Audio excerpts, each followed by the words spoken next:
Welcome back, everyone, to session 43 of the Sound of Static, just returning from our last session a couple of weeks ago. Starting off, Mercy with the mission log.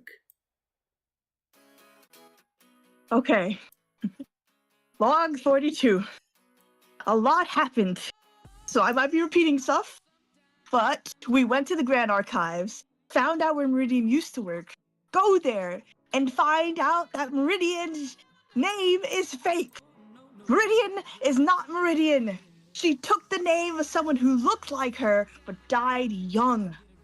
And then she broke out. Now here's the crazy part. She broke out Thistle because she wanted to use her criminal background to cover that our fake Meridian killed the real Meridian's brother, just to make sure that no one could call her out for being fake. That is all. She killed somebody for that.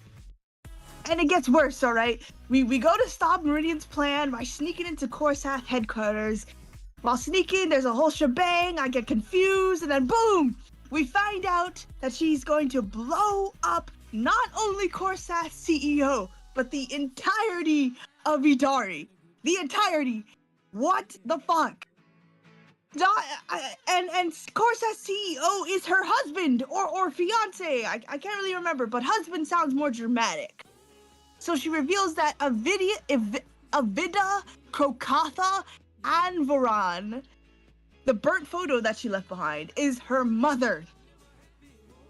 And she doesn't want revenge for her mom, not for. She wants it against her mom. She hates her mom. I thought it was like a heartbreaking story. Her mom was killed. She wants revenge. No. Turns out that her mom gave the company everything that she was working to inherit away to her husband, who she didn't even choose or love, and casted Meridian out of the family. So, our Meridian left to plot a revenge plan against her mom, but that mom ended up dying. So now, she doesn't know who to seek revenge against, and just decided to blow everything up. You know, good plan, good idea, just kill everything. Alright, we managed to talk her down from the bombing and escape with the cops hot on our heels. But I still have so many questions. End log! Mercy, you head in your hands in, let me just set the scene a little bit. So, you head in your hands, you end this log sitting kind of at this table. You guys have since, were essentially rescued by Azimuth at the end of last session. They had taken you from the rooftop of Corsath Co., down out to, like, the docking bays where you had first met Azimuth and Thistle on Idari. You have since escaped very narrowly, not quite out of the clear since you guys are still on Idari, but you've since returned to those kind of cargo bay areas.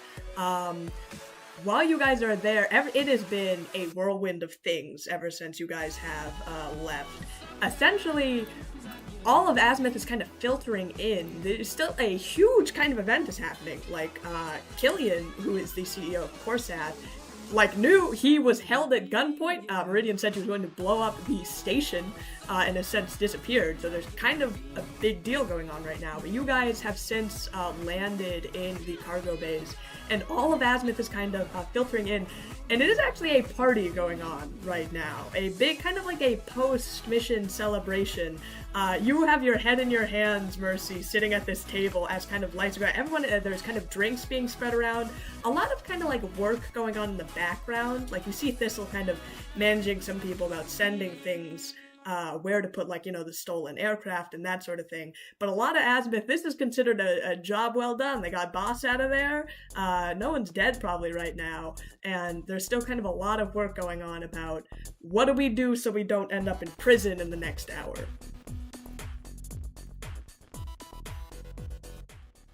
Can I go 5 Meridian? It is kind of a jumble. You guys had a little bit of time to debrief after you guys had returned, but since then it has been kind of go, go, go. You guys have kind of no idea where anything is. I mean, there was a lot of explosives in storage, that Azimuth had. You don't know if those have been moved, if they're still there. You guys have been left mostly out of the loop. Kamu, can I ask what you are probably doing at this point in time? Oh, since talking to Verdian in the sewer canal, I tend to think that Elms probably. How close are they to the Silent Stars ship? You guys are probably very close. Like, you had landed in the docking bay, so yeah, going to your ship would not be a problem at all. But this day has been a lot. Calmo's probably finding a quiet place and chilling, enjoying the absence of events for a moment. Yeah, there's kind of like a quiet. There's like a lot of like there's kind of, from what you remember back at Azimuth HQ, actually, when you were first there in Cillian City, very similar, like kind of nightclub vibes, but you've kind of found a small hallway almost to sit aside in where the music is not so loud, there's kind of no one around, just sitting, for once, kind of enjoying what little calm you may have left. Mercy, meanwhile, you are sitting in the middle, just as you finish your log. A random kind of Azimuth member kind of rushes over to you, slaps like a shot glass down in front of you, as you see he and like a bunch of other colleagues have these kind of glasses, as they raise their hands. I want a shot to another successful mission! 3, 2, 1, go! Mercy doesn't drink it. Everyone else slams down these kind of small shot glasses that it appears to be that it's literally like a shot of something with like a singular cherry within it, as several of them gag drinking down this drink, but they slam it down, throw it on the ground. The guy who gave you or one of the drinks kind of looks, you're just gonna let that sit? The longer you let it sit, the worse it gets. It's like a car bomb. Success? What are you? We're probably all gonna be banned from Idari, and I'm not really a Kasatha. Sorry, a lot of K's. But maybe I wanted to come back here one day, and I don't even know who Meridian is. I don't know who. You don't know who your leader is. Whoa, calm down. First of all, why would you ever want to come to Idari? Second of all, even if you wanted to, probably wouldn't have let you with the whole swarm thing going on. And third, you're not a Kasatha, so you wouldn't really come back to Idari anyway. I'm sorry, did they sell you on this place? How long have you been here? Well, you never know, man. I gotta rule the entire galaxy at some point, and that includes Idari, so... You think, what? Never mind, that's like a side thing, man. My main thing is that we don't know who Meridian is. You mean the boss? Yeah. Yeah. You're just okay with it? We work in a criminal gang. You're generally not supposed to know who people are. That's how you get caught. I get a paycheck every couple of minutes. Didn't you guys want a bomb? Sorry, what? Didn't you guys want those bombs to go off? How's this a success? You technically didn't do it, right? That's true. Bombs didn't go off. Look, I just get my grants from Thistle. Thistle gets it from the boss. She said we had to go. Seems like we took the boss out of a tough situation, so... And no one is arrested or dead yet. That's a success. You gonna drink your Shirley? No, you can have it. You insist. He kind of takes it and slams it down. Oh! But yeah, actually, I want to talk to you. You're like that halfling. That was in Cillian City. Oh my gosh, you know me? Yes. Yeah, you guys came out of the bathrooms. You were like drenched like a sewer rat. Oh, big thing. I don't think that was me. I think that was somebody else. No, it's definitely you. I've only ever seen like a couple halflings here and there, and you had like the hair, and you were like, we should join Azimuth, because something. Yeah, you mentioned like that galaxy shit then too. Yeah, it was totally you. I don't think you know me. Do you know where Thistle is? Do you know where Thistle is? Number 2, she's, I don't know, probably doing actual work stuff. Oh. Which we should probably get going now. Probably hit the shuttles in a couple of bit. Don't know when security's gonna come flooding in here trying to take all this down, so Yeah, another reason why we shouldn't be celebrating right now. Can you get somebody on that? Look, I'm not the boss. Look, I'm just an employee here, man. Look. Useless. Aren't Fine. you? You were like spouting a whole bunch of gang shit back on Cillian City and everything. This is what it is. We're not here because we're not part of Azimuth because we're expecting to live long, fulfilled lives and get a job in middle management. We're to play hard and live short lives. That's what being a gang member's about. You can steal your identity there, but don't worry, it's just job. Part of my job. Wait, say that again? No, don't worry about it. It's like the whole thing. You go out there and you want to be like, you want to be a pirate or steal from people, evade the law. You don't do that because you want stability in your life. You do that for the thrill of it. You do that to get a whole bunch of credits the wrong way and blow it all someone before someone kills you. Why don't we avoid the whole killing part? We can still do crimes, but safely. Yeah. You want to do crimes safely? Are you a cop? No. Hey, yo, we got a fan over here. Hey, yo. No. I have my own gang called the Mercy Alliance that I'm recruiting people for, and if you join my gang, I can ensure that you live and also commit crime. Okay. Look, we don't just kill people for fun of it. But it is what happens when you fight with other gangs. There are some people out there who just want you dead for the hell of it. What are you gonna do when they come up to you? Well, you kill them back, but that's self-defense, so that's fine. But and when someone's dangerous, just lying in the background, just waiting for the chance to kill, just waiting for the chance for you to turn your back, you're only gonna shoot them when they shoot first. You're gonna be dead by that point. Not gonna last long in the galaxy with that kind of mindset. Oh no, it'll be fine. That's why you have allies to watch your back for you. And you think those allies are minions? And your allies are gonna watch your back? Oh yeah, that's never turned on anyone before. It won't be in my organization. We're gonna be like family, minions, and we're never gonna turn our backs on each other. Yeah, I had family. I had a brother once. You know what he did? He stole all my life savings and then tried to kill me. Oh.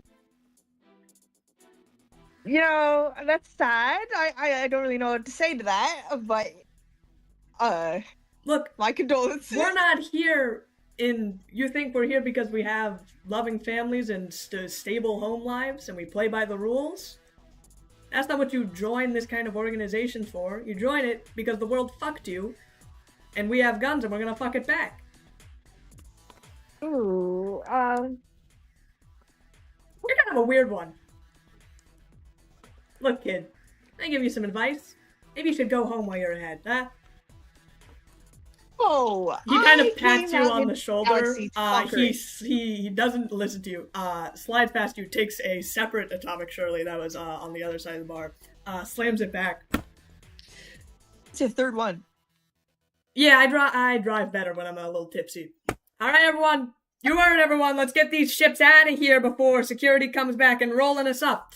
I don't know who exactly you're flying with, kid, but maybe it'd be best to find your parents and go home. Yep. No. He pats you on the back and he starts heading out. Please don't drive and drink, please, bro. Get somebody else.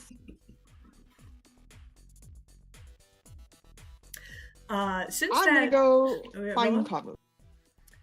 Kamu. You go to find Kamu. Kamu, since you've been sitting here kind of in the back, kind of slowly listening, there's suddenly kind of a hubbub as people begin to start rounding up. You see a whole lot of advocates start to, where they were just like kind of partying, drinking, etc., for maybe an hour or so.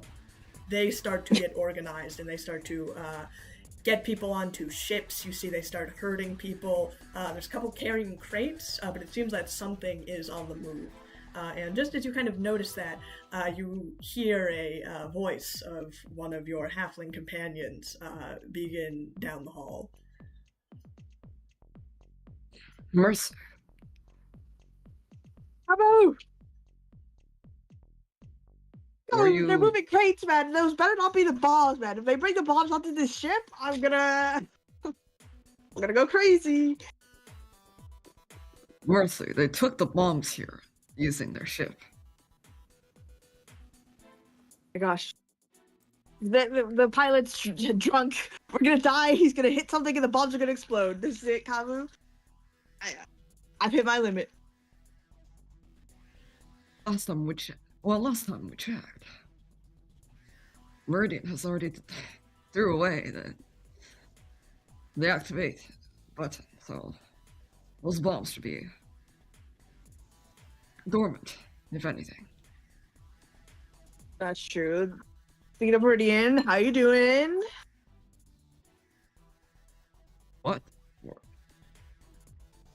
We're doing. I mean, your wife nearly killed you.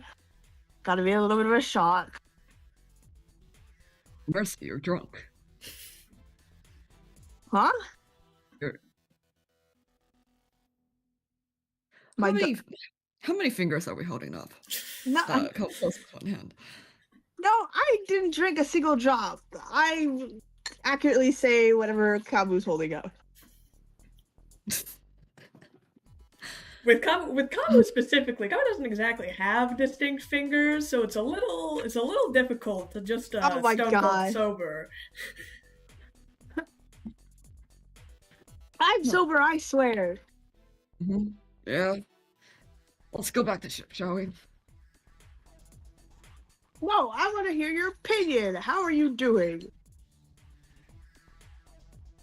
We'll talk more when we're back on the ship.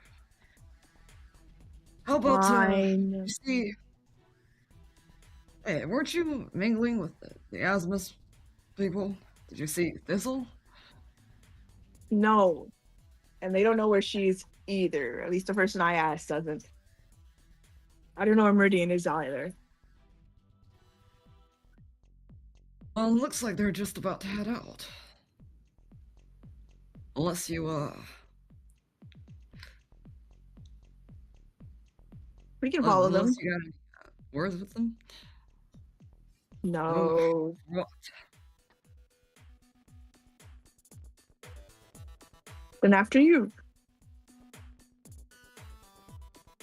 You're definitely drunk. No. You said we can just follow them, right?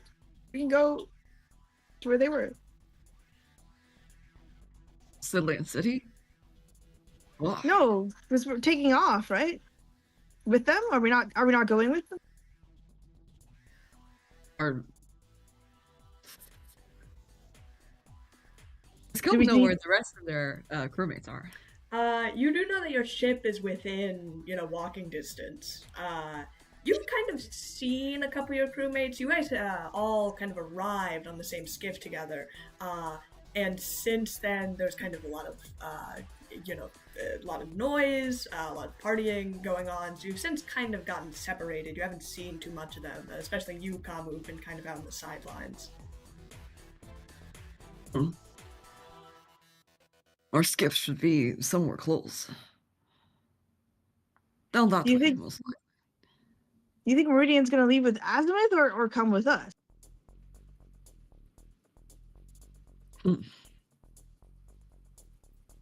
Good question. Just as you say that, there is a sound of gunfire far down in the hallway as you begin to hear some yelling. Okay, is that the direction we need to go for our ship? It is in the opposite direction. You hear a lot of kind of comms chatter. You hear kind of the sound of hard boot steps. Turning down the corner, that same Azimuth member that you were just talking to kind of turns around. Oh, get in the other one! Fucking cops are here, you gotta split! Okay. Signals. Are we following your ship? He doesn't respond. He just starts running away. Okay, I'll guess I'll meet you at the skiff, Kambu. Let's go. You guys head over to, first of all, there is kind of gunfire going off in the other direction. You see a whole bunch of gang members. Some are firing back. The others are kind of, you are in a large kind of hangar bay.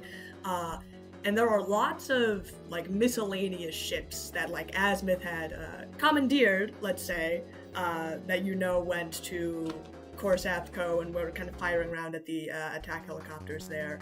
And so a lot of Azimuth is loading into those. You also have, your ship is probably a little bit further away. I'm gonna go for the ship. For your ship, the Silent Stars? Yeah. Alright. Can I get an athletics check from you?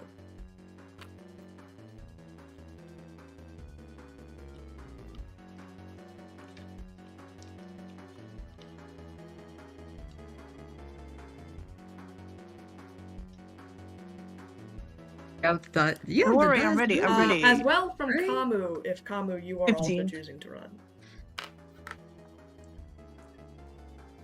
15. 15? 15. Got a 22 for athletics. Yes, I would say that's enough to clear it. You guys begin running. You see just behind you a whole bunch of Kasatha and kind of these security guards, kind of wildly looking around, trying to, they are starting firing at the different ships. Azimuth is kind of firing back. Some of these ships are trying to take off, but you guys kind of run further back to where you find your Silent Star ship, large and looming in kind of the back of the hangar bay. I'm running in. After barging in. Go on. Oh. After barging in, Cal's going to look around and ask, is everyone on board? You kind of walk in to see some of the Silent Stars crew is here. You see Vernon with a coffee cup in hand as he almost runs into you. As he kind of looks around and oh, Kamu, Mercy, good, you're finally here. You're just thinking about taking off, you know, in a couple minutes or so, or maybe an hour. No, we didn't know. no! What? Oh, We have to go now. You kind of push by him. Hawk is kind of over on the console, kind of fiddling with some of the autopilot when you come running up. Kasich also kind of exits the room. All three of them are there. Where's Meridian? Have everybody seen a Meridian? Well, I thought she was out with you or something. Or, you know, fiddling with Azimuth. What the hell's going on? Wait, the cops are chasing us. We gotta go. We kind of almost blew everything up. Yes, I'm aware of our current situation in regards to Idari. Frankly, I don't think we should have stayed here any longer than we should have. Hawk, how's that going on the piloting? Hawk is over by the comms terminal. You see, he was kind of talking to Home, actually, and the conversation has been interrupted. As he's kind of messing around on the ship. I mean, I can get us up and running, but you said Meridian's missing? Maybe she's with the Azimuth gang. I think we should just try and follow their ship. I'm guessing they're going back to Cillian City. I mean, a couple of them have already left now, and I see them going in different directions. I mean, trying to lose the cops on their tail. Do you want to try and chase one? Or should we wait?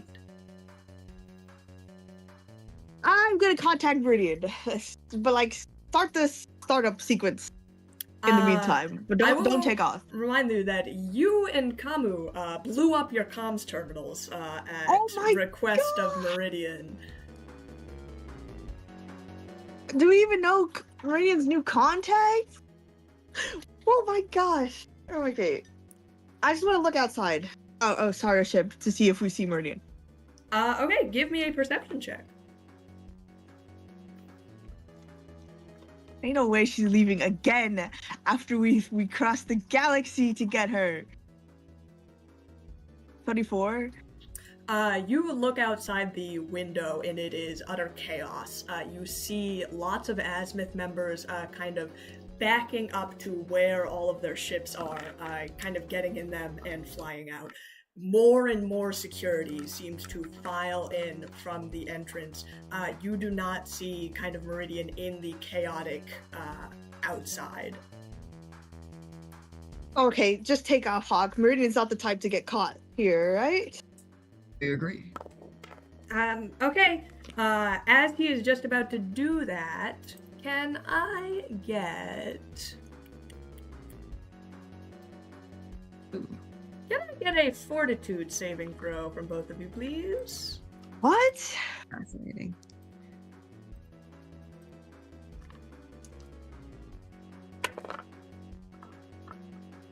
You're scaring me. Don't worry about it. 22 again. 25. I mean, 15. Oh wow, is that the same? Those are the same rolls you got. Fascinating. I will say, Kamu and let's see, Kamu, you're going to take 5 points of damage. Mercy, you're going to take 2. No, flip that. Mercy, you're going to take 5. No. Kamu, you're going to take 2. As you guys feel a huge kind of rumble in your ship, as you kind of like everyone on the kind of floor of the ship falls over, as there is this almost like kind of like an earthquake feeling as you guys kind of jump over the place. Oh my gosh, Hawk, please tell me you can still take off. I think so. There was some sort of explosion or something outside. Mercy, as you were looking out the window. What? You see that the entrance to where all the guards were filing in is now rubble and metal, as it seems to have caved in like that kind of the doorway, so that no more. Oh. There's still the security guards kind of inside, but it doesn't seem that any more are filing in. It is just then you hear a voice from downstairs. What the hell are we waiting here for? What? Oh my gosh. Alright, she's in there, Hawk. Take off. Okay, aye. You feel your ship begin to rise out, a little shaky, having been kind of destabilized by this blast, as you begin to race out of these narrow hallways. Some of the security systems within Idari kind of come out of the walls and begin to fire at your ship as you guys are racing through to these corridors. Hawk, dodge him, Hawk! I'm just a pilot. I don't know what to tell you. It's a very narrow corridor. This is a junk ship. It is not made for maneuverability. Everyone, hold on. Hawk is going to make some We'll also piloting take checks. over the front side gun and see if we need to use it at any point. Yes, the front of your ship, if you will recall, it has been a while, but the front of your ship has essentially a, like, mining laser, which is kind of, or it has a tractor beam kind of in place, but it does have larger range than your back weapon. So if you would like to try and fire at anything, you can see kind of some of the guns coming out of the walls of the cargo bay and kind of aiming at you if you would like to make an attack at those. Yes, sure. Alright, go ahead, make a attack roll. You can add either your piloting or your base attack bonus. Excellent. Piloting it is then. Okay. That's a 27. Alright. You manage to fire at some of these cannons, kind of hitting them straight through. They are, high quality kind of weaponry designed to go against ships, but you do manage to nick a couple of them as they fire. The ship kind of hits the side of some of the corridors as Hawk tries to avoid some of the fire. You hear kind of a scraping sound as you see your shields get hit. But eventually you come across to the end of the corridor where the doors are just managing to close. You see far, far ahead of you. We make it. That depends. Do you want to get out in one piece? Yes. Yeah. Okay, then maybe. Just full speed. Every Vernon step of starts speed. rushing over to engineering. Well, I'll see what I can do to push as much power into the engines as possible. Good plan. So he begins to rush aside. Meridian finally makes her way up to the top of the ship where everyone else is, kind of seeing all the chaos is going around. She looks at the doors that are just closing. They're a little slow. We might be able to make it. Of course, if we don't, we're going to crash and burn in a terrible, terrible explosion, and all of this will have been for naught. Mercy bites back her words in that sentence. Hawk is continuing to go full send on the throttle unless you guys have different directions, but Vernon has gone over to the engine room. I will just be moral support. You guys got this. Some will redirect the shield to front. Okay. Go ahead and make an engineering check for me. Vernon and Hawk are also going to make some checks in the background.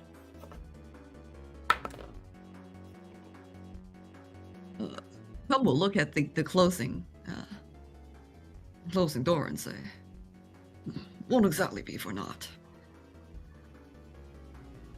Engineering. Oh, some good rolls. 29 for engineering. That will definitely clear it. You managed to redirect all of your shields to the front? Is that what you would like to do?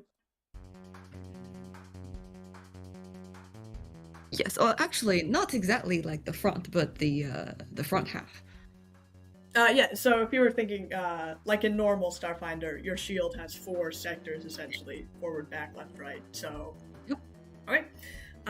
You direct all your shields to the front. You feel the engines pick up a notch.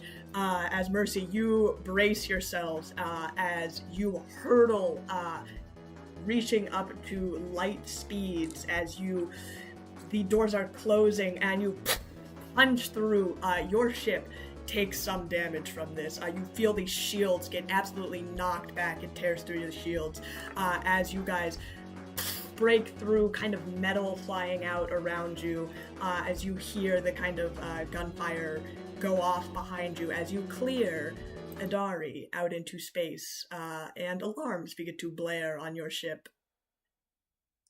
Oh my gosh, what's wrong? Warning, hull integrity at 60%, shields at 0. Ooh. Okay. We can't really do anything about that. We'll get it repaired when we get back to... Can we go back to... Will we get arrested as soon as we get back to Absalon Station? There's kind of a quiet in the air, as no one had really... There was a lot going on in Idari. Thinking about what happens when you return to Absalom Station, it hasn't really been brought up yet. Oh my gosh, man. Mercy does not want to talk to... Mercy wants to talk to Bridian, but doesn't want to. She needs time. Mercy says it anyways. Meridian, if you make it so that I cannot see my space dad anymore, I will be very upset. I'm gonna go try and restore the hull at some point.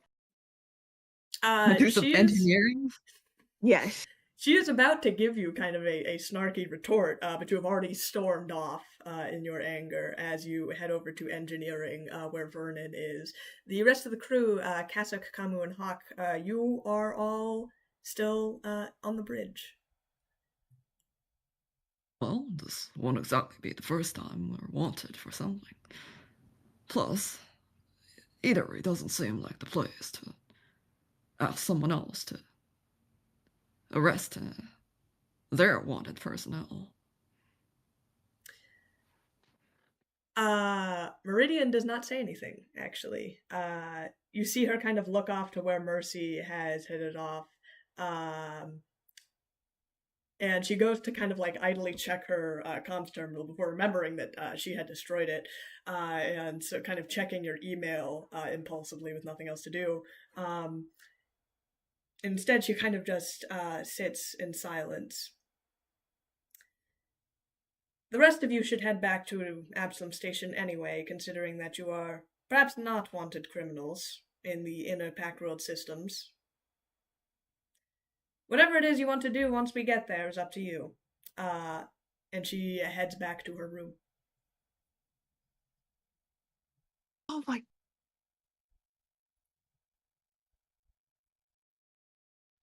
I should have just asked her a question. Come will kind of look at the other two crewmates who are also sitting in silence, watching this happen. Hawk seems kind of at a loss for words. He doesn't know exactly what to say. I am glad that Meridian's back, but we did kind of do something on Idari. And, well, Avarielle's kind of already onto her back at Absalom Station.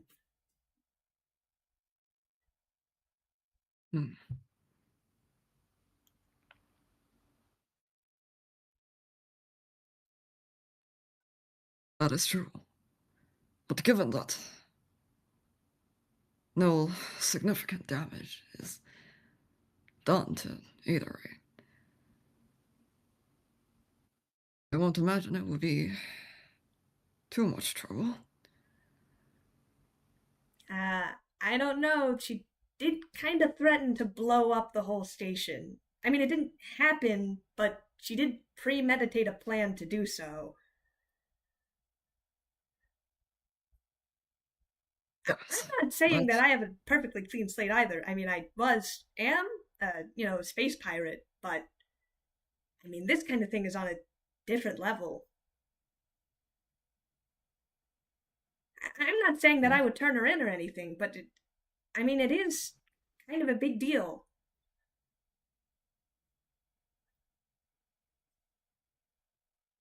we know.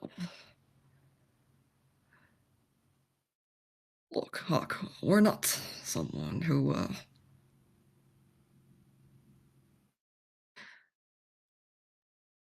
believes in or value the justness of certain systems in this galaxy. And we won't ask you to do the same, but if there's a way we can help Meridian get out of this mess, despite the consequences that maybe she deserves, maybe not, we would do it.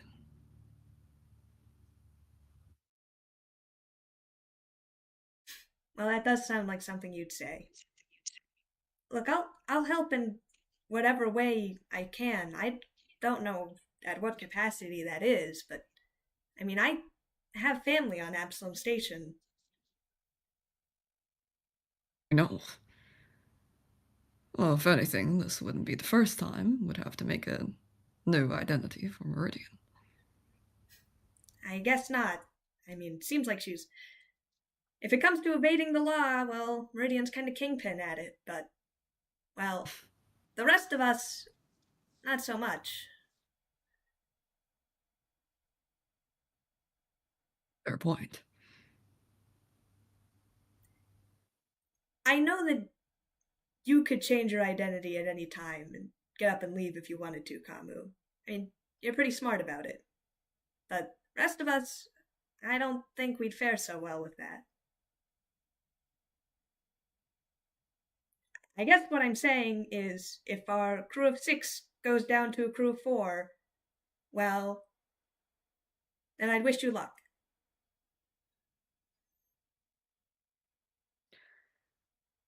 When we get our new comms terminal, Well, don't be a stranger. Of course not. Although Meridian might have something to say about that. You know how she is with contacts. I suppose that's true. Mercy. Shadow Walker. Kasuk, who has not spoken a word since you guys have landed, even back when you landed, kind of on Idari after the Corsath event. She is suddenly, you didn't even notice, she's now standing right behind you. Tom Walker, when did you, looks up to Kasuk. Shadow Walker. I will admit, out of all of the things that we have done on our time together as Yensado, as a crew, as you might put it, we have stuck by one another's side. I know that my sense of this intergalactic justice system that you outsiders use is not perhaps the best. I can understand that there are many officers on Idari who are quite upset at our silver-tongued friend. But to me, the only law there is the law of Sarenrae, and I believe she is absolved of any guilt on that matter. If it is to defend our Yensado, then you will have my full support.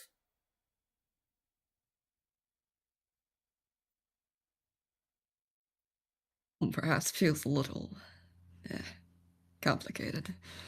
But they're not, so always glad to have your support. And Sado. I myself understand when it is needed to leave a place you had once called home. The journey that we take in our lives sometimes is guided by light. Sometimes we walk blindly in darkness. But either way, we must hold hope that there will be a bright end. She kind of puts a hand on your shoulder. Whatever path you may take, Shadow Walker, may Sarenrae guide your path.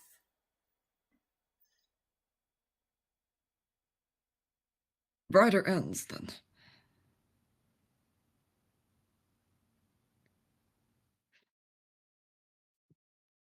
Look, we saw earlier when Azimuth had the celebrations.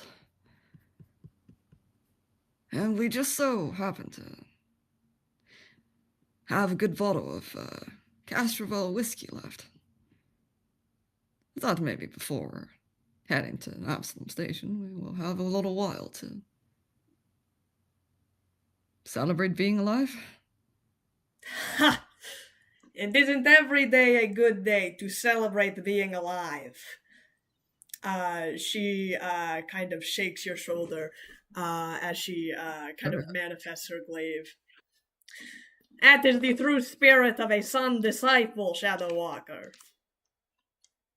When you start these festivities, you can be guaranteed you will have my glaive at your side. Come not, and turn to the control panel and say, "Home, turn on the music." You see there's kind of several dots that appear on the screen. Of course, Camus. I would of course be happy to play any sort of music. Which library would you like to refer to? I have been studying many of the Absalom Station classical era musics of the great historical period. Old Galarian has many different pieces based on the sitar, the guitar, and the harp and other stringed instruments. Would you like to listen? Yes. Playing now. As the kind of soft orchestral music begins to play in the background, you open up the bottle of whiskey. Mercy, meanwhile, you have stormed off to the engineering room of the ship, steaming in your emotions that seem to bubble up beneath the surface. What do you do when you enter engineering? I lock eyes with Can I see Vernon? Yeah, Vernon is in here. You see him kind of sitting at the control panel, not even kind of working on anything, just kind of sitting there, and kind of looking at it, kind of lost in thought. Okay, I look at him and burst into tears. Vernon! You immediately shake him from Vernon! whatever it is he was thinking about, as he kind of like perks up, and kind of like freezes. Mercy, what the hell are you doing here? Vernon! Uh, We're going to jail! What you there? It's all right. What the hell's going on, Mercy? We're gonna, as soon as we get onto Absalom Station, we're gonna get arrested, and then my villain career is gonna stop before it even started, and I'm gonna have to be a disappointment. Hold on, you're taking things way too quickly here. All right. Who told you we're gonna get arrested when we go to Absalom Station? Well, nobody, but we committed an act of terrorism. There's no way they're not gonna at least kick us out of the Star Rangers. That may be true. He's kind of thinking on this. All right. So maybe we don't have to go back. Maybe we could just start my space pirate career here and now. We become our own independent organization, and we just go across the galaxy. What are you you're saying we just leave everything behind and we go off to gallivant across the galaxy as space crusaders? Mercy, don't be ridiculous. Crusaders, space pirates. Yeah, sure. What? No. Mercy, we're not gonna start our own pirate gang. But I don't want to get arrested. I haven't built up my history yet. Look, I can understand you not wanting. I don't think anyone on this ship has a particular desire to get arrested, I can assure you. It's all Brienne's fault. I love her. But why didn't she just freaking communicate with us? I knew she was betrayed and hurt. But damn if we didn't prove ourselves to her. Mercy, it's not as easy. You can't just prove yourself to someone by talking to them and giving them gifts for them to, I don't know, unleash their hearts to you. That works for me.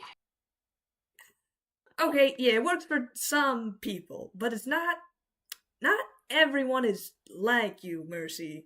In fact, most of the galaxy, I would say 99.9% of the galaxy is not like you. On several fronts, on several different reasons that, I'm not going to get into right now because you're obviously very upset about this. Yeah. Look. I want to just talk to her, but, after all this time, she's probably not going to say anything again and just brush it off. Just always Meridian being weird and hidden and untrustworthy. Mercy, you like Meridian, right? As a friend. You trust her. You want her on this crew. I know this because we wouldn't have gone on this grand adventure almost getting ourselves killed and now possibly almost getting ourselves arrested if that weren't the case. She didn't want you to follow, but you went after her anyway. Because you cared. And that's admirable. But does she care back, Vernon? She did help us escape, but... Mercy, sometimes the past of someone hurts too much to talk about. Even with people perhaps you care about and your friends. There are some things that just don't heal right.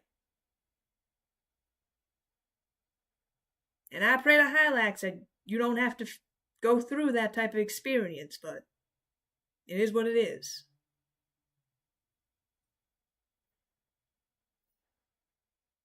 What were you doing down here, Vernon? What? Give me something good. What are you talking about? Fixing the engines. You saw we had to go through that, probably 1 meter high gap when we were bursting the hell out of Idari. I had to revert all the power to the engines. Well, it looked like you're just staring into space. Just give me something, Vernon, else to think about.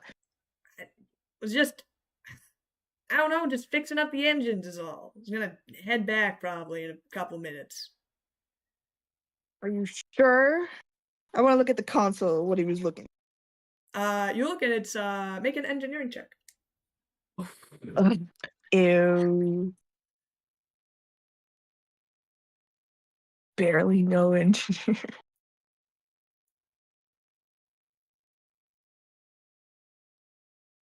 21. You look over, from what little that Vernon has taught you about engineering, you kind of look over the console, and it seems to be working completely fine to you. Like everything looks as it should be. The power's kind of been reverted to the engines entirely. All good. Tell me your deepest, darkest secret, Vernon. What? Mercy, what did I just fucking tell you? What did I just spend this entire conversation talking to you about? Lax. Why can't relationships be simple, Vernon? Mercy, if all relationships should are be simple, they wouldn't be master. worth shit. I mean, my relationship with my ducks are simple. We have our little therapy meetings and like plans for the future, and like that's it. There's that whole lucky conflict, but we're working through it. Mercy, life isn't just a series of, dialogue options that you can talk to people, and sometimes you say the right things and sometimes you say the wrong things. People aren't simple like that. In fact, people are a hell of a lot irrational. It's annoying, but it's true. That's why there's so many assholes and dumbasses in the world. Okay. Then can I borrow your comms terminal? What? Oh yeah, I meant to ask. Where the hell are you?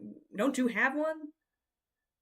Why weren't you responding to any of our messages when we were trying to figure out the hell was going on when the, whole building went into lockdown? Made me break it! That was expensive, but I had stickers on it. Alright, yeah, you can borrow my comms terminal. Yay! I'm gonna call my real dad. You kind of go over to the corner of the room, as you call, your real dad's, number. I should probably call my space dad first to figure out if I'm gonna get arrested. No, real dad first. Real dad. You call up, your real dad. Bling, bling, bling, bling. Well, if it isn't my favorite little girl, Mercy! Dad! My evil little cherry bomb, what's wrong? Relationships are what's wrong, man. Everybody's so, like, human, or, Galarian. Relationship? Mercy, who is he? What's his name? Send me his address right now! I'll break his kneecaps! If he thinks he can hurt my baby girl, I swear I'll take him. I'll cut his heads off, put it on a pike in front of his whole family. That's what happens when you mess with the Fingles. No, Dad, not romantic. I will devise a virus that kills his entire bloodline. Platonic, Dad. It's a friend. They're married already to my other friend. Oh, Mercy, you gave your old pa a heart attack. Oh, what's wrong with your friends?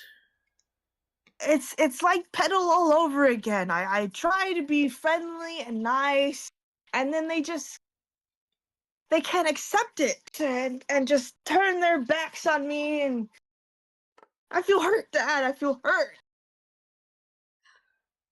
Mercy, I suppose I should have gave you this talk a long time ago, but I think it's time we have the Villain Network connection talk. I used to work with a good amount of friends back, people I would have called friends. Back, my younger days, fresh engineer, out of college, trying to devise our very first death ray. And we worked a whole lot on that project. Made some good pals, or people I thought were my pals, but sometimes the people you hold close just aren't exactly who they seem to be. And that's why you have minions, people who never doubt your decision or ever go against your word. Right.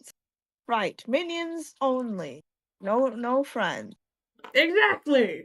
That's all life trying to make friends as a villain always goes sour. There's a whole bunch of popularity contests that go on. People say, oh, Frederick, you tried to make this deathly virus, and it actually cured the common cold, you idiot. And then there's other times where, oh, Frederick, how could you mess up the death ray so that it plants flowers instead of completely eradicating the atmosphere of a planet? And sometimes those things just aren't your fault, and they're naysayers, and they don't believe you, and you should cut them out of your life. And that's why we have minions. Okay, you're right, Dad. I should be focused more on minions. Yeah, of course, and Mercy, think of it this way. You're already, a huge wanted criminal out in the packed world. Proud of my baby girl. Already making waves and making the stewards crap their pants when they're running away from you, I bet. You don't need, friends.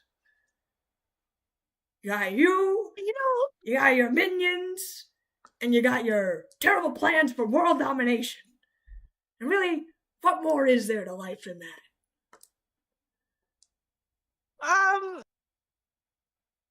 But what if it doesn't feel that good? I'm sorry, Mercy. What did you say? I was getting a call. Oh, seems like the muffins are done out of the oven. I was making a little snack while I was making up the plans for my next death ray. Run up on something big back home next time you visit. It's gonna be a real party. But I'll tell you what. I'll tell you what. Bail me out at least. Tell you what, next time you come visit, I'll get your ma to make those favorite chocolate muffins you always want. The ones with the little explosion in the center that always blow up in people's face.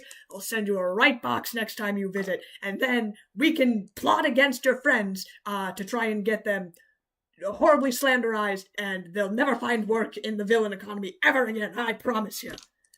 But I do gotta get the muffins out of the oven. Okay, I love you, sweetheart. Bye. Click. Oh. Bye. Guess I'm calling Space Dad now. Vernon is kind of in the back corner, trying not to listen into your conversation, but you're still in the engineering room. He only kind of heard your side of the conversation. You see he is pretending to look to work on the console, or busy himself with working on the engineering console. Okay, Mercy starts murmuring to herself, right, no friends, minions only. Gotta get that out of my head. It's fine. Everything's fine. I'm gonna call Space Dad. Ring, ring. You've reached the office of Dorrigan Donahue, Deputy Director. Oh my gosh! I need you now more than ever, but I gotta know if I'm gonna get arrested. I'll leave a voicemail. What is the voicemail you leave? Space Dad. Things may have happened, and I gotta talk to you. Okay, this is your daughter who will not be named. Your second daughter who will not be named, just in case this line is being recorded. Bye. Please call me back. Right away. I can already hear Donahue speaking. You leave that little voicemail for Donahue. You left a voicemail on my comms terminal, right? He'll figure it out. And it'll be fine. Thank you for letting me borrow it. Can you buy me a new one, please? He looks you dead in the face. Grandpa? I'm not your grandpa. My grandpa is Listen, spirits, you got the okay? scraps of your old comms device. What exactly you do to it? I think Kabu shot it or something. If that's the case, could be if the shell's still intact. You might just need a chip replacement or something. So if we don't get arrested, first thing I'm gonna go do is shopping. Wait, are they expensive? Chip is certainly going to be a less amount of credits than if you were to buy a whole new comms device. Okay. Look, if you get the Thank parts, I you. can probably fix one up. You give me the remains of your current terminal. Okay, I hand it over. Oh yeah, Kamu did a number on this. Point blank rifle range, not exactly good for electronics, but I don't think it's too terrible. GPU might still be intact in there. It looks like, yeah, memory card might have just gotten, well, blasted. Memory card? Will that affect with my contacts and everything? My lawyers. Yeah, you're probably gonna have to, redo your contacts maybe. I don't know if you saved your images and everything, your photos, maybe you'd have to get those re-uploaded, but Did I save them in the cloud? Tell me Mercy saved them in the cloud. I don't know, that would have been up to you.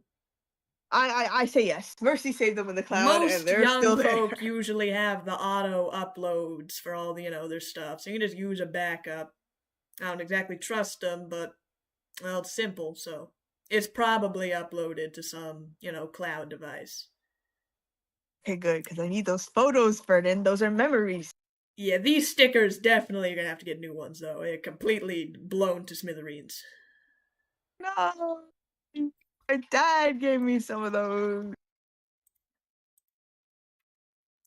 It is just then that you guys begin to hear some soft kind of orchestral music playing on in the background as you kind of lift your heads up to whatever that sound is coming from. It seems like the main bridge. No, I guess I could use some relaxing music right now. Come, minion. Let us go to the music. Are you talking to Vernon? Yes. He was kind of already on his way, but he looks back. Don't call me that. What? Okay, do it in my head. You guys head into the bridge to see the crew. Sans Meridian, for now, is sitting on the bridge as orchestra music plays in the background, having cracked open a bottle of Castrovel whiskey. I'm still not in the celebratory drinking mood, so I'm gonna storm over to Casa. Kasuk is in the celebratory drinking mood. She slams back a glass of the whiskey. She is like singing some kind of like bar rhythmic songs, and as you kind of come up to interrupt her, she flings her hands out. If it isn't the small warrior of the evening. Yeah. You okay? Small warrior, we have evaded the capture. We have come out with our lives against the deadly force of Idari security. Every day is a life to live to the fullest, and have we not proven that here today? Okay. You're clearly in a joyous Although mood, so I I'm not will gonna admit, burst your bubble. the music is not quite what we would play back on Burning Archipelago, but I am learning much about new cultures. Every day after our scouting missions on Burning Archipelago, we would celebrate with our Yensado, with drink and feasts. Stop, you sound like you're a little bit homesick. Don't think about that. You can learn more stuff and drink more if you stay with them. I am not sure if homesick would be a word for it. It is true, there are things that I do miss about Burning Archipelago, but I am happy to share them with you. Yes. For a long time, right? Come, let us have a drink. She slams down a fucking huge like a vest-sized tankard of this whiskey in front of you. Oh, yeah. I'll pass for now. I'm gonna go over to Kamu. Tom has made a little cup pawn. With the whiskey? The whiskey. Insane. Who you playing against? If Kamu sort of, when you walk over to Kamu, they're just setting it up. Oh, okay. Then Mercy makes a 180-degree turn and goes over to Hawk. Hawk is sitting there watching Kamu set up beer pong. Yes, you have to play against Kamu in beer pong. Come. What? Right now, you're all right. We have opponent 1 and opponent 2. Beer pong. You want me to play against Kamu in Or whiskey pong? This isn't beer. Yeah, it's whiskey pong, which is insane, by the way. You up to Hawk. You see Hawk actually has a cup of tea, actually, in his hands. He is also not drinking. Mercy, I don't really drink, especially not 6 cups of whiskey. Well, great time to start. You got it, Hawk. I don't drink for health reasons. Yeah, sorry. But I mean, if you want to swap them out for tea or something, I mean, I'll play you, Kamu. Tea works for us.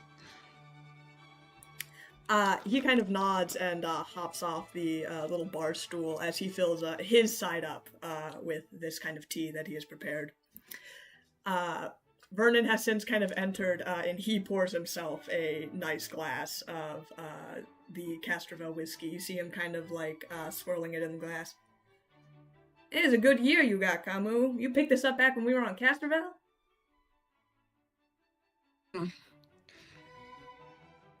Well, you'd be surprised. We picked 2 up, and back in Taps. Actually, we didn't pick them up in Taps. I think we did right? pick them up in Taps. Yes, yeah.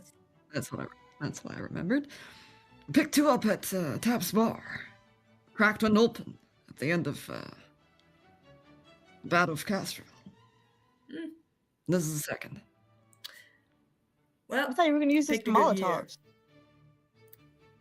I sure as hell hope you wouldn't. This is a good year, Castrovel whiskey. Yep. You want Molotovs, you get the cheap shit. This is nice and all, but are none of you mad? You could use wiping alcohol for a Molotov. Yeah, that's a good one. True. Or Fireball. No one drinks that stuff. Yeah, sounds about right. Small warrior, are you perhaps imbued with anger? Yes. The righteous fury of battle. Yes, small warrior, finally! We have spoken on common ground. She kind of leans down, kind of next to you. Small Solarian, there is much in this galaxy to fester in your heart of rage and anger. But is your question what you do with that rage? I don't really want to spar right now. You see she's pulling out her glaive. Right, of course. No one in this galaxy wants to spar anymore. But back on the Burning Archipelago, there's much injustice in the galaxy for us to fuel the fires in our hearts. Anger against one another, against others, against outsiders, against one of our own. But we use that anger, and we channel it into our blade, and we let Theronright fuel it with the fires of her hatred, and we turn it against our enemies. Bless you. Bless you. Okay, that kind of sounds like you're just bottling up your rage, though, and taking it out in violent. Your rage, you do not get to choose how much of it builds within you. If you would like to bottle it forever or pretend that it does not exist, I am afraid it will only fester within your lungs. But you may choose where it goes. In what direction do you send your sword, small Solarian? I send the sword into that corner over there where I'm gonna go to my room to sulk. Take a nap or something. Not before another round of this strange alcohol game. She picks you up by the back of your shirt, No. And she plucks you down next to Kamu, or she plucks you down next to Hawk as she goes over to Kamu's side of the table. I have read on the internet that this is called doubles. You wouldn't be wrong.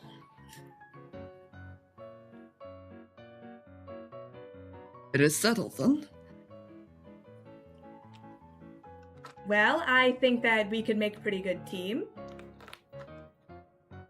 Hawk hands you, Mercy, a couple of the ping pong balls. What?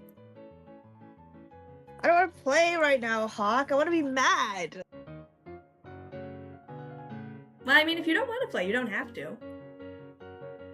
Sorry, I didn't want to, force you into something you didn't want to do, but... Or are you too afraid? Are you too afraid that at this, state you might lose? Not. Fine. One round. Kasuk slams on the table, spilling a couple of the cups over. Small Solarian. That rage that you feel in your heart. Do you want to direct it back to your room, or do you want to channel it into one of these small plastic balls and into the cups on this side of the table? Fine. One round only, though. With that, who goes first? You go first, Hawk.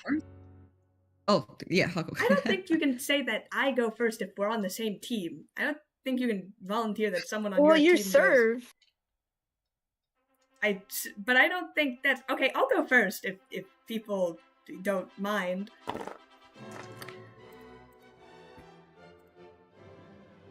Hawk is going to make a throw then. Let's see, where's his dex? Hit it. Honestly, this is just a punishment game, is it not? Well, you guys have T on your side of the board.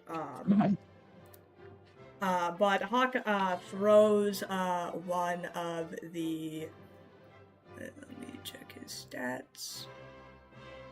Hawk throws one of the ping pong balls over, and it splashes into the back side of the cup, kind of on Kasuk's side. She takes it and she downs it.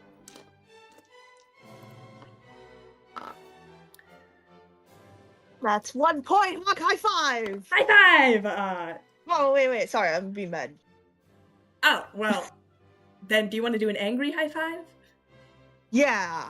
Angry high Angry five. high five.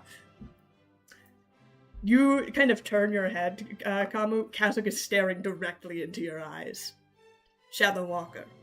This is a small spar between friends. Of course, I would never wish the downfall or the death of either of our comrades. But you take this small plastic ball, and you use the fires of Sarenrae in your heart, and you destroy them! You can bet on us, Sunwalker. Come, we'll take it and do a little sort of aiming gesture and make a toss. All right, this is straight dex. Fascinating.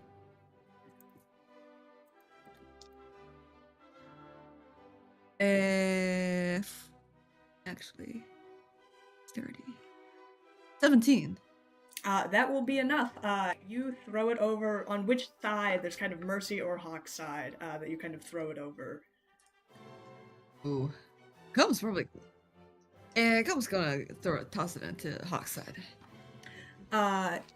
The ball sinks as you guys are now 1-1. Hawk kind of drinks the tea. Again, they don't have alcohol on their side, so it really doesn't matter. But Hawk kind of passes over the ball to Mercy. Mercy perks up because of the wedding music. I just got to roll, right? Straight dex. So yes, I think whatever your dex modifier is. 20, not natural. Oh, pretty high. Yeah, you definitely managed to sink it on the other side of the board. You guys are going pretty even. As you get it into, you kind of clear it right into the cup. Hawk immediately turns back to you. Mercy, angry high five! Yeah! As Kamu, it kind of lands into your side of the board. Come picks up the bottle.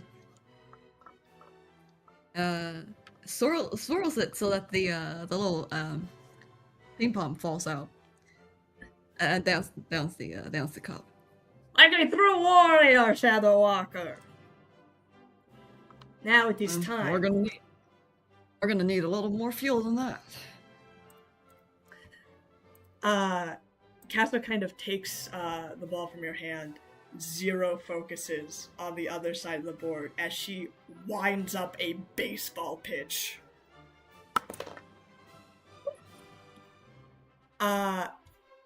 And as she throws it, it knocks like half of the cups straight through. She bowls like several of the cups over as the kind of tea splashes up everywhere, and it is an absolute riot. You guys continue to play beer pong, kind of resetting after Kasuk essentially decimates the board. Not the way that beer pong is intended to be played at all, but more akin to bowling. But you guys continue to play beer pong throughout the night. The one and Mercy and Hawk win, right? Agreed on. You know what? Let me think about what your totals were. Mercy and Hawk win, right? You don't need to think about anything. It was actually very close. Let me see. I'm trying to remember what Hawk got that first time. I think he also got this. Kamu, what did you get on your roll? 17. You got a 17. So say actually you did win it. You won by a couple points because your raw dex was higher by about like 3 points. You all rolled pretty high. Even though Kasuk kind of cheated, but you guys, small gang forever, throw the last kind of ping pong ball, sink it into just the far end corner on the other side of the board. Yeah! Small people! Small people! Well, call. Come picks up the last bottle. We'll get them next time, Sunwalker. Yes, of course. Always looking to the next battle, Shadow Walker. That is the way of a Sun Disciple. Please help Kasuk to a bed. The night is still young, small Solarian. How much of the whiskey do we have left? No. Vernon, who's kind of just been sitting in the back watching all of this happen, who has been sipping on kind of the end of the whiskey. Well, that sounds all well and good, but we are running a little late. I think this is a perfect nightcap for the evening.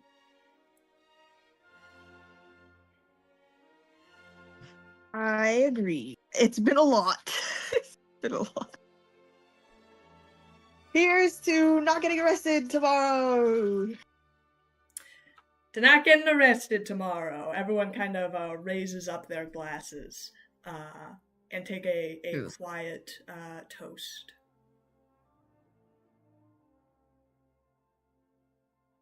I head off to my room and write a note. You head off. Hawk begins to start cleaning up, seeing that it is probably past midnight by now. on Absalom Station time as your ship continues to head off towards the station. Kasuk also tries to help clean up, but mostly just stacks a bunch of stuff in the corner of the room. Kamu, what are you doing as the night's festivities come to an end?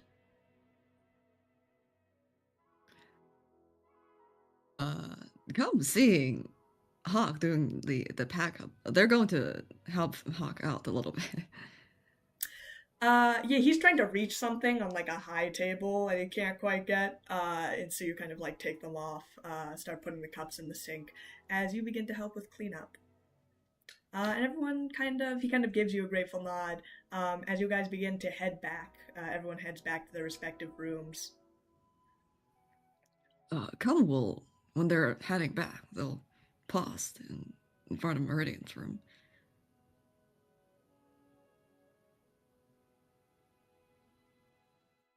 You'd be missing out on a lot of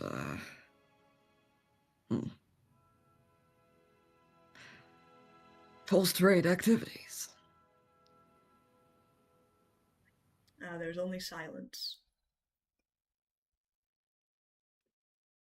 Night, Meridian. And they're going to start walking towards their room. And you head back to your room. We don't have an escape pod anymore, right? Like Sorry, escape what? skiff? We don't have an escape skiff anymore, right? You brought your skiff the back tiny- onto the ship, so you have your skiff. Yeah. It's still The skiff No, is like here. the thing that Meridian took to leave last time. that was the Yeah, skiff. it's- She stole your skiff. That was the skiff. Oh. So what did we take here? You took the ship. Yeah, we took the ship. Oh, didn't okay, take so the we have both skiff. of those. Yes. Okay. The skiff is Okay. like a Jeep-sized spaceship that resides in like your garage, which is We okay. couldn't. All of us couldn't even fit in the skiff at the same time. It's too small. Yeah, I'm gonna be pissed if she takes that thing again. I mean, it is on your ship. You have your skiff back. The skiff is technically public property for everyone on the Silent Stars. No, Any man, of us not could if they have taken leave it. in the middle. Before I leave, I want to tell Home to keep an eye on. What was the problem last time? There was no like camera. No. Well, you Home don't was have turned off cameras. already. Abigail she just, like, Dingle, as I erased- have told you before, there is no camera systems on the Silent Stars ship. Okay, we gotta change that. Never mind. Good night, Home. Keep working on your music. Good night. I have actually finished my new composition. Oh. Okay, I can make time to hear it. I did not want to interrupt the game of alcohol drinking that you had made in the bridge. Sorry, your mother is a bad example. Don't drink alcohol until you're an adult, okay? As an AI system, I am physically incapable of consuming any sort of liquids, which includes alcohol. Well, maybe one day you can However, if you get a for body. cleaning chip systems, it is recommended using a solution of 90% isopropyl alcohol. Oh. Okay, we'll cross that bridge when we get to it then. Let me hear your song. I have taken into account the suggestions that both you and Kamu had given me regarding my last composition, Good. and with that in mind, I have instead branched into a new genre of music. Oh gosh. Your recommendations from before. Hold on, it has just occurred to Home to also contact Kamu on this call. Hold on. Ring. Kamu, I am now announcing over the loud ship speakers so that everyone can hear. I have created my new composition on behalf of your request. Your suggestions before, and I quote verbatim, were that the level of randomness in my last song was not to your specifications, that songs create a set amount of randomness in order to be lyrical. I have since discovered a new genre of music referred to as smooth jazz, which is defined by its random and chaotic nature. Oh. Yeah, that's technically right, but I you have say that also whole... learned that smooth jazz is often used for people to listen to while they go to sleep. Considering the late hour, I find it the perfect time to make the entire crew listen to my new smooth jazz improvisation throughout the night.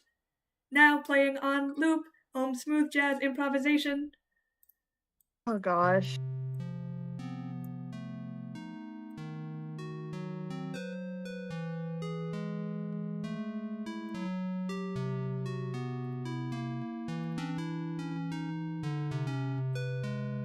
I will continue to play this on loop throughout the night. I have used a specific instrument to make the mind generate the sound waves that induce calm and sleeping hormones. No. Shall I turn the volume up? Turning volume to maximum. No! Oh no. This still needs work before it's sleepable too. The First- meandering nature of the tones is often what is attributed to jazz music. Notice how the notes do not stay on one particular frequency for any long period of time. They are constantly moving, as is in jazz. That's called improv rather than chaos or meandering, but Then you it agree still I have created sounds- improvisation? That is why the composition is named Holmes Jazz Improvisation. I don't think this... It still needs to have notes that make a melody or a harmony together, even if it's not exactly written down anywhere, you know? And you also need like a sax and stuff. This is just a electronic keyboard or something. Home is confused. Home has created a melody. A melody constitutes a series of different rhythmic notes. Yes, notes that sound good together, you know? Inquiry. Harmony? What makes notes sound good? Now we're getting into like music teacher territory. Kamu, I would like How to about- hear how your about I sign you up for inputs. a You course? are the one that had recommended that my songs were lacking a certain amount of, quote, randomness. Yes. Inside and open the door and walks back out to the You like got under the covers. You were like ready to go to sleep, and then this shit started. You need to balance randomness with actual rhythm, Home. I can sign you up for a music course if that's what you want. This is a balance of rhythm. Previously, before, with my first composition, you had said it was complete and utter chaos.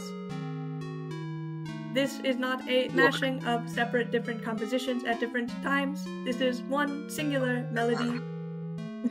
home. You mentioned before that you studied the concept of majors and minors. Yes, That is correct. musical notes. How many notes within a single major is present in your composition? You had mentioned that there needed to be a specific amount of randomness. The genre of jazz specifically introduces many accidentals, which are notes that do not normally pertain to a certain major or minor scale. I have liberally That's right. used accidentals in this piece to encapsulate the theme of jazz. The right balance is more of a matter of a stable rhythm with a couple of variations here and there. If anything, we would suggest stick to a single major scale. The door to Catherine's room opens. If they do not shut off this noise, I am going to tear my glaive into the ship system. We're working on it. That's my Cass. child. Give us a moment. Home, please stop it for now. Pausing. Composition. As we were saying, stick to one major scale, and introduce one note that deviates from that scale every once in a couple of perhaps once in a couple seconds. 4 seconds? 5 seconds? That's your choice. I see. I had thought that I had created the perfect blend of randomness and order to create a song. I now see that I was mistaken. I will take your suggestions into account for my next composition. Mercy goes ahead and just, oh my gosh, she's have a calm. Can you look up home music lessons online? Remote ones that don't need, like, you to go there. I have been following music lessons online for the past 3 decades What? Yes. in computing time. Oh. Okay. I have researched the different types of music lessons that have been available on the internet in the past 10 number of years. However, I have run into a problem. Following the exact specifications of these music lessons does not create new music. It creates compositions that have already been made. That is not the true form of art that you organics experience. Art is something that is created from oneself, not commandeered from the internet or other sources. How But you still can gotta one learn be the ba- sure that something that one makes is original? You'd be surprised by how unoriginal many of the mainstream compositions are. Sometimes the popular songs are created by taking a bit of chorus from here, a bit of chorus from there. But we agree to create original music, though it is harder. It's the right way to approach art. Look, to introduce chaos, to introduce randomness to a composition, you need to establish an order first.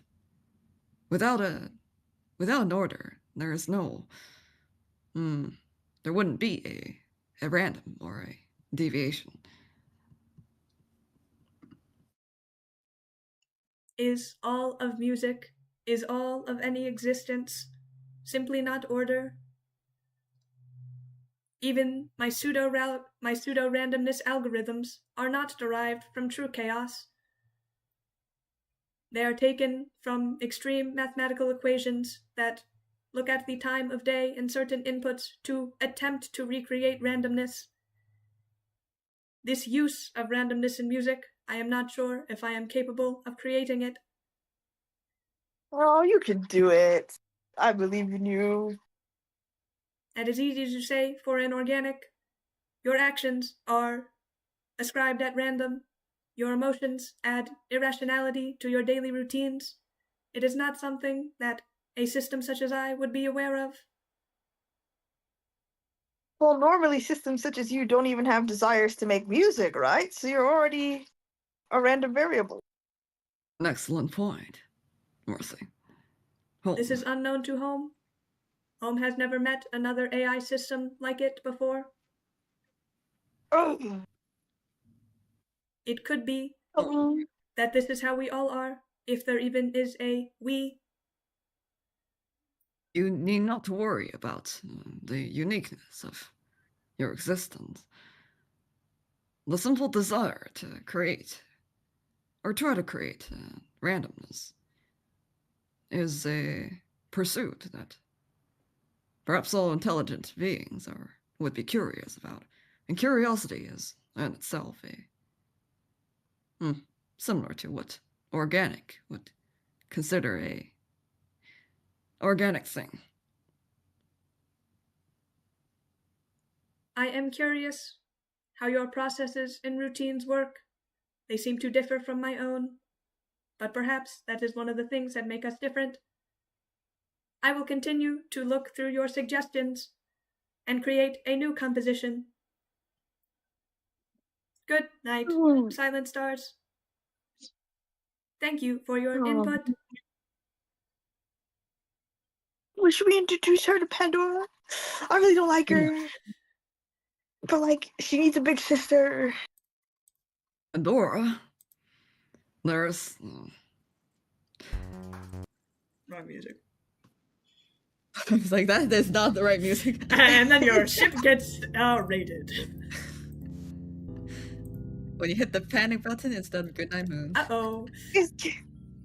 How common are AI in this universe? Can I just download an AI from the internet?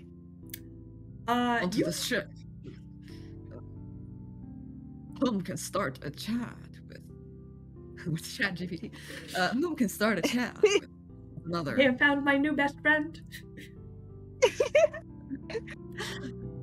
Publicly available artificial intelligence programs out there, but Yeah, they it would be get safer from than Pandora. What'd you say? If anything, we get the sense that Home is more curious of organics than finding those who's also of artificial intelligence origin. But I want to prove that she's unique and lovely and capable.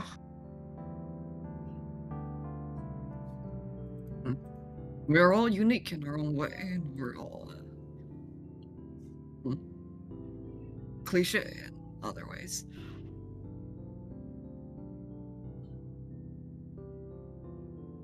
We made the argument that all organics are unique. Yet the repetitive task and the society that we've created, well, not much uniqueness encouraged in a lot of systems. But that is a topic for tomorrow.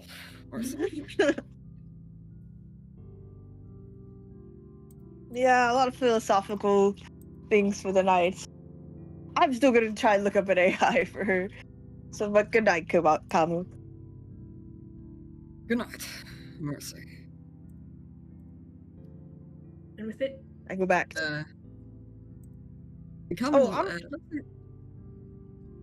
Looks at Mercy and in their mind thinks, you seem to be in better spirits.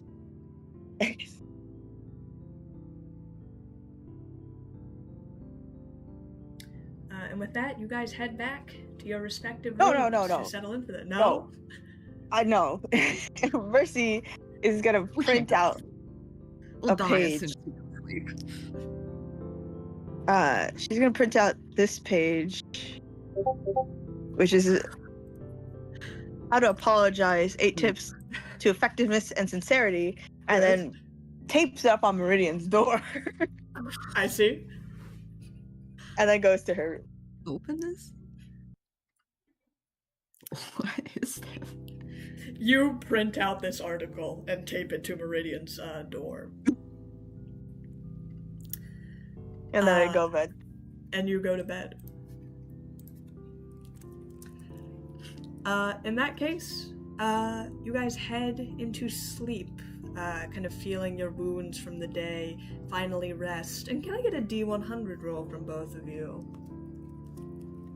We've already been through so much stress. Please give us a good dream. That'll depend on the Lord of RNG, I suppose. It's not up to me, guys. Ooh. Now that's very interesting. I got a 5. I wrote a 50. 50?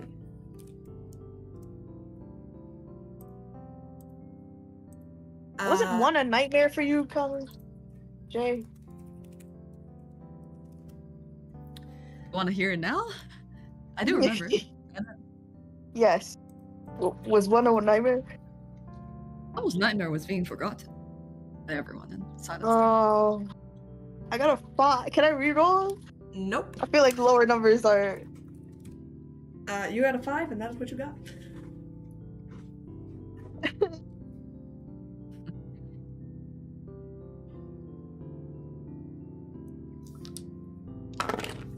It's gonna be a nightmare because Mercy forgot to hug Kamu. You didn't hug them goodnight. Now you're plagued.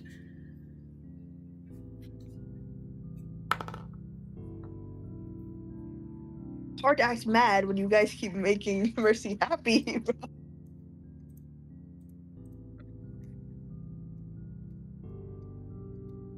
Okay.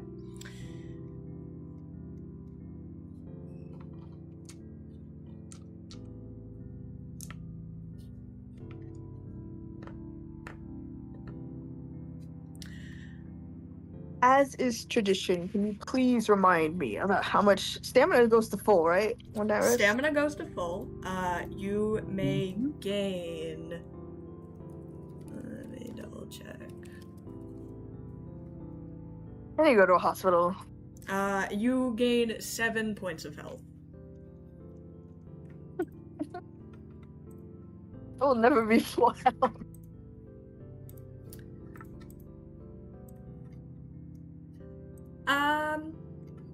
Mercy, let's start with you. No. You have a dream. Or rather, it's not so much a dream as it is perhaps a memory that you have. Way back on Valanity. Those days back at home. You recall a conversation that you once have had with a long-term friend. Now is the worst time.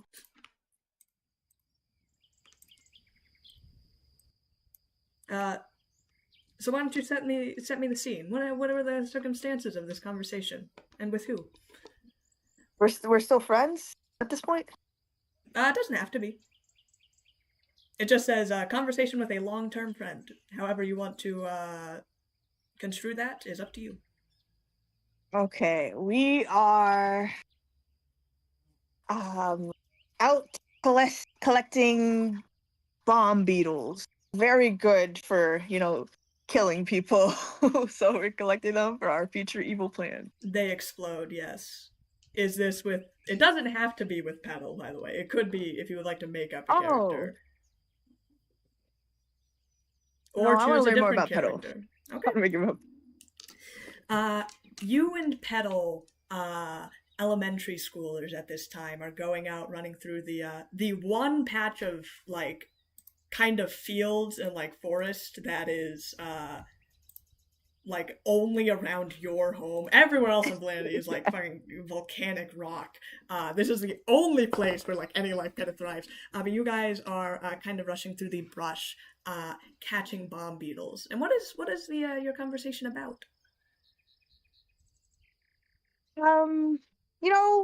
Catching bomb beetles will help my dad with his experiments, but they're kind of gross. I don't know if we can do this. Just as you kind of say that, you turn around and Petal's like holding one up to your face. I run and fall onto my ass. Oh my god. Get that away from me! They do kind of creepy, like their little spindly legs and everything. She drops it into a jar that you've kind of been collecting them in. How about you collect them and I'll be your cheerleader? You're gonna be my cheerleader? So that means you're gonna, like, be my minion then when I become a villain? No. I am just going to be the true villain and take credit for your work. I mean, normally I'd say that's a really underhanded and backstabby thing to do. And that's, like, so evil. I know, right? She kind of puts another beetle in the jar. Like, why does your dad even want these things anyway? He's trying to turn things around with his reputation. Everybody keeps thinking he's trying to do good stuff. So now he's trying to make a bomb that'll explode a sun. We don't know which sun, but a sun. Oh, okay. I mean, like, you're gonna use the bomb beetles to do that? Yeah. How many beetles do you need to blow up a sun? Probably a lot. That's why I'm helping him, every little bit counts. And you're like, dad, like, asked you to help with his projects and everything? Well, no, but sometimes he looks so sad at his desk. It's like, man, the last time someone even made an article about how he cured of the common cold, and he's just been really down, so I want to help him out. Well, my mom's in articles like all the time, and she never asked me for help. I guess that's just what happens when you're like a top tier villain or whatever. Well, it won't be for long, because I'll be replacing her. Well, I was gonna say it's not gonna be for long because I'm gonna be the #1 villain on all of Validity and like the entire back worlds. So, but I'll make you my #2. Yeah, sure. Keep dreaming. Oh my gosh! Now that we're like finishing up 5th grade and all, and we're getting ready to go into middle school. I mean, like, wow. Right? It's like a big step towards our villain career. We're not gonna do those baby stuff anymore. No, like stealing candy from babies, which is an actual class we learned in Validity Elementary School. Oh my gosh, like 4 babies, right? So easy. Right? It's like even a baby could steal from another baby. Right? Exactly. Like, we're literal children and we were stealing from babies. So if it was that easy for a baby to steal from another baby, like, we had to get to like higher crimes. I was thinking we take these bomb beetles that we got, and first day of school, we release them into the boys' locker room. That is pretty evil, but I gotta save them for my dad. Right, and your dad and this whole thing. Well, maybe we get a couple extra. Like, how many do you need to blow up a sun anyway? Like 20, probably? That's like so many. Probably like 21. 21. So we'll get like 25, and the other 4 we can leave, oh my gosh, in the boys' locker room and then in the teacher's lounge. Oh my gosh, that's like so bad. I know, right? And then it's like we'll be in like multiple places, because then that's trespassing too. To like go into somewhere you're like not even allowed to go. And then they're gonna write articles in the school about us, and then we're going to be like the #1 villains in all of Validity. We're gonna run all of that, and it starts with middle school. It starts with middle school. That's really, they start actually tracking your grades for like, college and stuff in middle school. I mean, they don't just accept anyone into Validity U. Grades? But like, I hate studying. Well, yeah, but it's studying for evilness, and they kind of look into that stuff. GP is really important. And with like extracurriculars and everything. Evil? Like, my mom says now is when you really have to start getting into your academic career, because that's the type of thing that they look at. That sounds boring. I'd rather just blow up a sun. Well, yeah, but how else are we both going to get into Validity U and be roommates in college? That's true. We have to be roommates. I know, we have to be roommates. Otherwise, I'm just going to die out of boredom. I would totally just die out of boredom. Like, literally, like, die out of boredom. Yeah. But anyway, we should make sure that we get these bomb beetles back before I take the lid off of this and throw it at you. Catch! She throws the jar, and the bottles go and the beetles go scattering everywhere. You villain! I know, I'm so bad. You guys begin to throw beetles at each other. Playing in the fields, young children, not a care in the world. As you smile in your sleep, thinking of this long, blissful memory. Sad. You open your eyes to see yourself sitting at a table. In front of you, a long kind of shore rustles ahead of you. A large sunset kind of painting the sky orange, far, far in the distance of these cascading waves.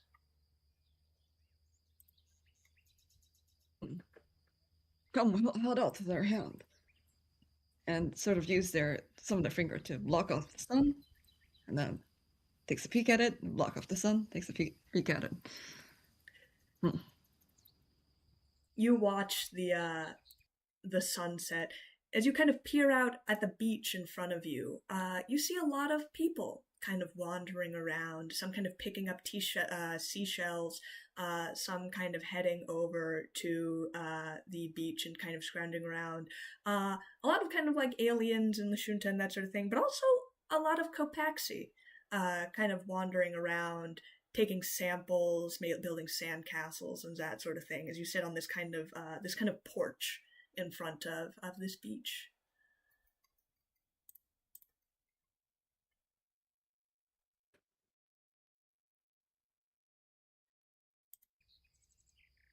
Feels nice. Come, we'll stand up and walk over to the beach. You stand up and start walking. A couple of the Kopaxi wave at you, and although you can't quite recognize them, there's this feeling in your gut that you know each other, that you're familiar with each other, that these are people who are your friends. As they kind of wave, they don't really say much as they kind of pick up other kind of things on the beach. A couple run past you playing. One kind of taps on your shoulder with a laugh before walking past you. Come bends down and scoops up some sand.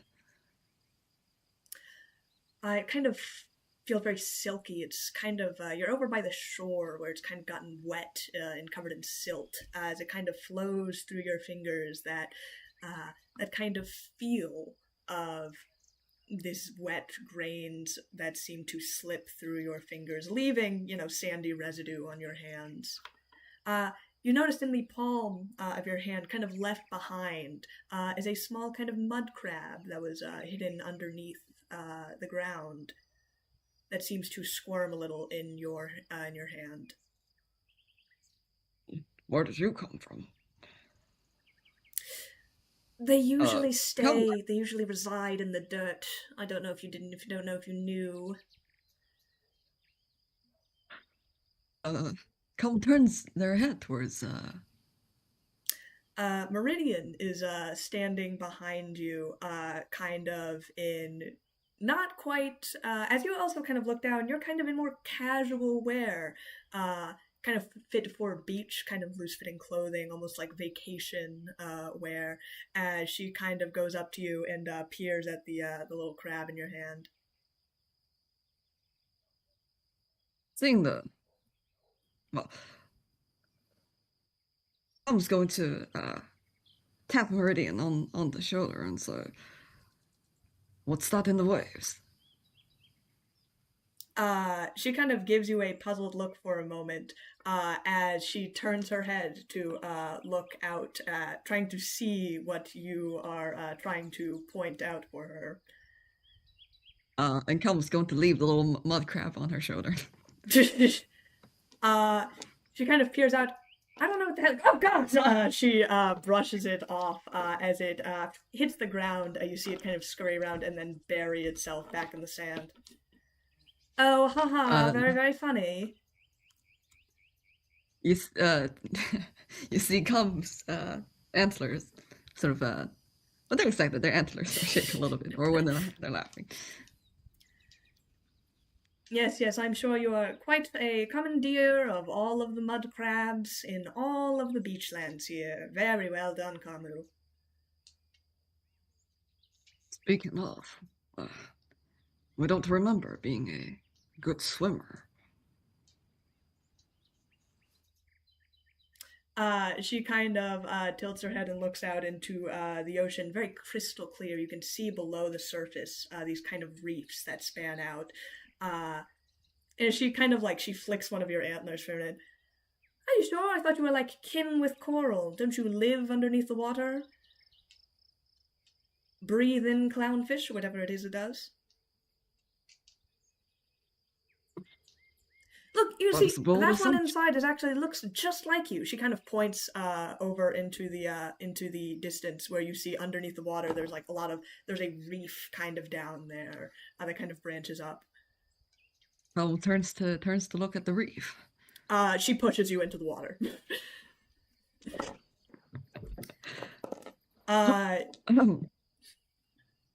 Although you were Splash. on the shore for 1 minute, for the second you hit the water, you go fully under as you see looking up above you these crystal clear waters, the silhouette of Meridian kind of shifting in your visage.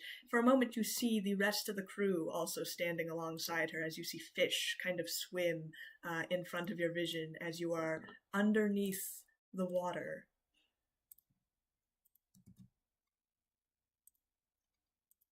Come will reach out their hand towards one of the fish that's swimming by. The fish kind of swim around your arm, leaving up, but one kind of nestles itself into your hand.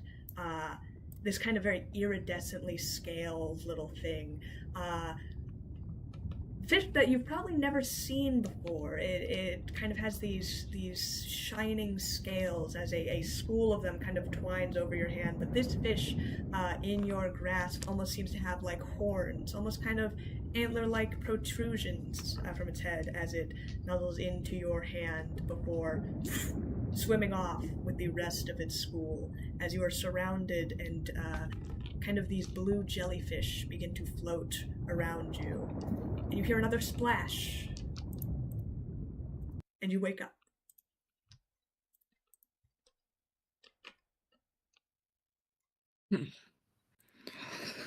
It's been a while we had a good dream. You guys wake up on the ship of the Silent Stars as usual.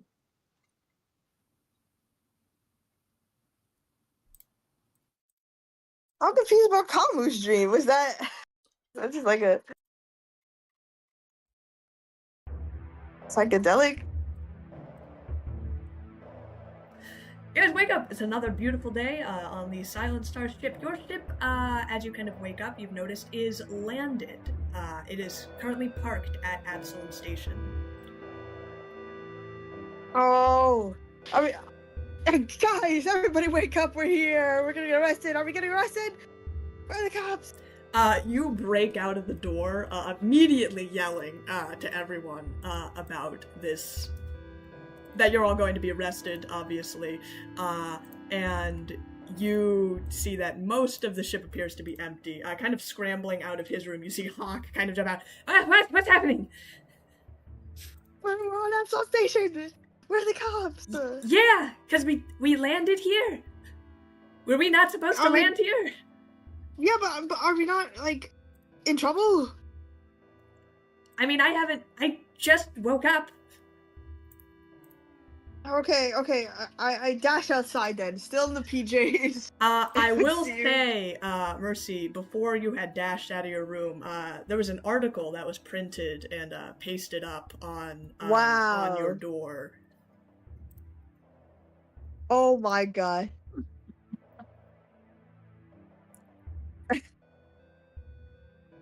Wow! Damn it!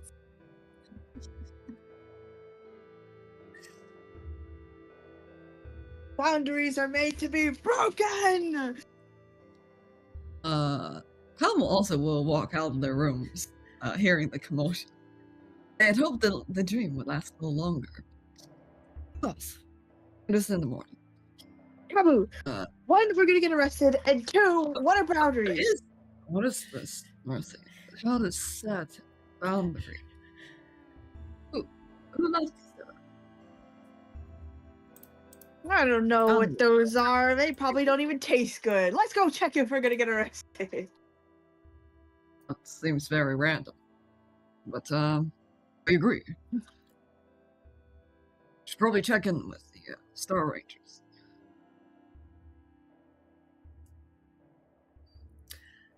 With that, you guys leave kind of the hangar bay where the docking bay where your ship is parked. And as you do, you are greeted with an unfamiliar sight. Through kind of the main door, the large kind of opening that leads into the rest of Absalom Station, there are instead several outposts of metal detectors and guards standing as they kind of clear people in. Uh-oh. I try to grab a random person and be like, "What's that checkpoint? What's going on?" What? Oh, hey, you probably haven't been to Absalom Station for a bit. Yeah, security checkpoints. Why? I think we just installed them a couple days ago. What happened a couple days ago? Didn't you hear? Castrovel closed off their borders. No one in, no one out. Avalon too, I think. What? So we can't get back in? Well, Castrovel and sorry, Avalon. this is Absalon. Sorry, a lot of A's. Okay, so is Absalon plan? Are they doing this because of the swarm? Yeah, kind of the only thing that's going on right now. I don't think checking for weapons is really gonna help against a hive mind, but Look, it's not just checking for weapons, okay? They want to know everyone who goes in and leaves this station. Oh. So what exactly happened? What exactly happened a few days ago? Nothing. Look, this isn't the type of thing where, something has to well, actually, in bureaucracy, that is usually how it happens. Big event happens, then security gets ramped up. But I guess they're taking a couple of precautions. Maybe one of the higher-ups got a little too scared of the Sheeran walk-around station, decided to put up some, checkpoints. Hell, a lot of planets aren't even letting people in, so... This checkpoint had just been set up a couple days ago. Yep.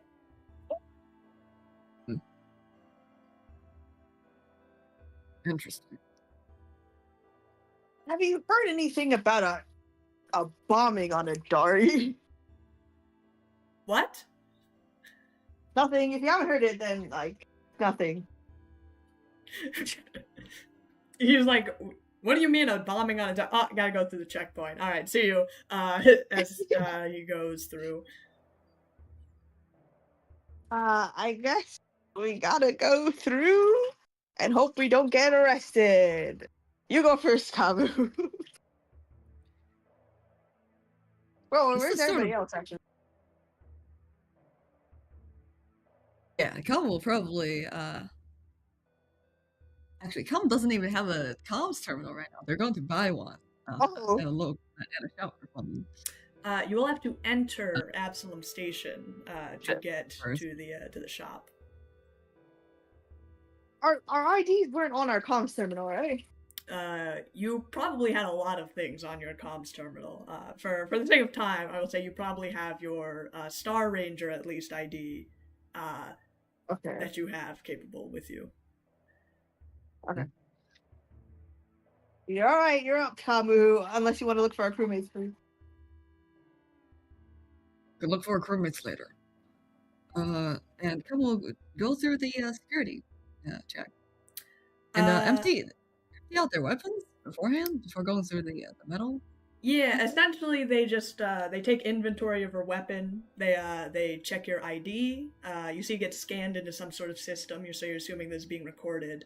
But yeah, they kind of check through things, and then they let you through. Oh. Can I see to look if they give Kamu any weird looks or anything? As they are they have masks on, so all the security personnel here, so it's kind of difficult to tell, but they seem to have let Kamu pass. Okay. I'm gonna go through. Come on, Hawk. Here. You go through. Hawk has already gone through. You guys, essentially they scan through your weapons, they take inventory of the things that you have, but they let you through. Can I hide something as I go through? I don't want to know everything that I have. Essentially they ask that you remove everything from your person onto the conveyor for them to check, and then you go through the metal detector. You think a demon sword would be detected by a metal detector? The demon sword is, first of all, as tall as you, so you would not be able to conceal it. Damn, these metal items. I thought I had Were you the one with the baton? Yes. Also, where's you see Kamu, who's already on the other side of security. Shout to Mercy. No one else will be able to sense what's on that sword. It's just a big piece of metal. Fine. I put everything all the weapons on the conveyor belt. They scan all of your stuff. You go through. Alright, I can get my stuff back now, right? Yes, they do return your stuff to you. Okay. Take it. Alright, Kabu. I guess we report in. Where's Meridian, man? She can't report in, right? And welcome back, Jackson Huxley of Absalom Station Radio, returning with another news update. Swarm activities continue to increase by 20% since yesterday's evening, and as of 2 days ago, Castrovel has officially closed off its borders to all incoming and outgoing vessel traffic. This leaves Absalom Station the only interplanetary port that still permits free travel to and from the station. Security measures have since ramped up with added documentation required for incoming ships and an established curfew from the hours of 2400 to 0500. That's all for the mandatory PSA, folks, but if you ask me, word is around the rumor mill that these security precautions aren't going away anytime soon. And some stewards are even looking into enhancing exterior plating for fortified defenses, but I'm just your lowly radio host. The vastness of space may be cold and unforgiving, but at the heart of our little station, we have here what bonds and unites us all. That's right, our love for the Star Ranger Chronicles. On this breaking news edition of our stellar troop, Wade and Blessing returned safely from their dangerous flight, flying the feral pack of Iroquois that's been terrorizing Beta 6. As the radio drones on. Yeah, we don't need to listen to the rest of that garbage. It continues to play okay. regardless of whether you listen to it or not. Okay. Mercy partially blocks out her ears then. Kabu. Does that mean that the swarm is gonna hit here next? Because this is the most vulnerable place, right? I can't have my space pad die. We can see why Castrovel closed up the border. First, there was the attack. Second, if anything, it'll make it easier on the Shirin population. Castrovel. Absalom Station, on the other hand, is more of a mixed bag. But they do have the stewards here, and they do have the Rangers. You're so right, actually, because that's androids, right? They shouldn't be. Castrovel? No, you said Abalon as well, right? Is Castrovel and Abalon? Oh no, Absalom. We said Absalom Station is more of a mixed bag. If you're asking about Avalon, we don't know that much about it. But it's the planet closest to the inner system, so it'll probably take a while for swarms to get there. But that guy we were talking to before, I'm pretty sure he said that they already closed off their borders, right? Right, Rachel? Right, DM? Yes? He had mentioned on the news they had said Absalom Station is the only interplanetary major port that is still free open. Yeah, so why the heck would the androids close off too? We need you more than ever. They did say that they're dealing with viruses once upon a time. That was a long time. That was a long time ago. And no, yeah, this really makes... the androids are not obliged to fight the swarm. What the hell? I mean, I know we were your oppressors at one point, but come on, we created you.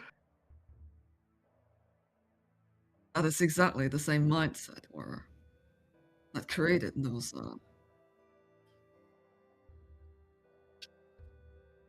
Never mind. We should head to Star Ranger's quarter. What about Reed though? Is she hiding out? We can't have her get arrested. She's the most one likely to get arrested out of all of us.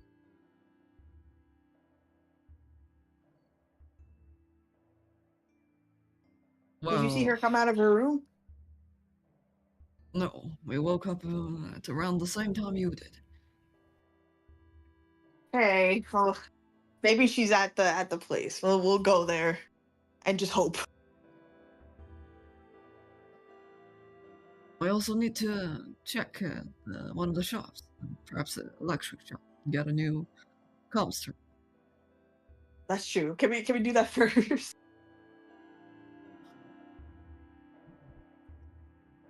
Absalom Station, I imagine, have a lot of probably second-hand electronics shop. There are definitely many secondhand electronic shops. Some that just sell memory chips, Second. which is the things that you guys need.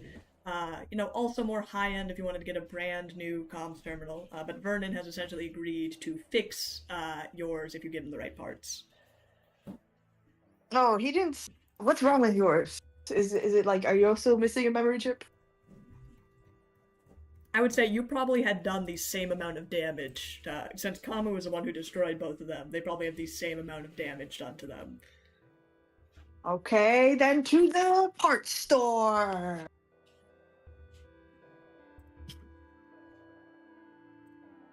Start We'll walking. probably find the parts that are compatible with our comms terminal.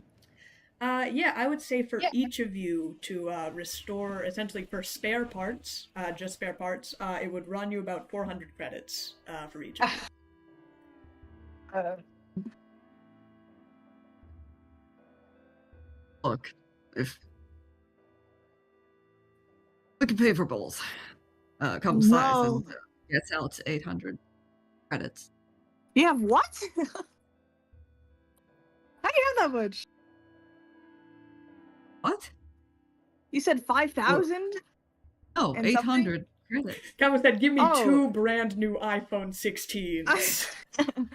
Okay, never mind. No, I'll pay for mine. I have more than you. Oh, appreciate it.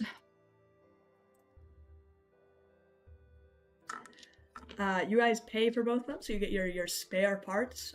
They're not integrated yet, but you have all of the necessary components to fixing your comms terminal.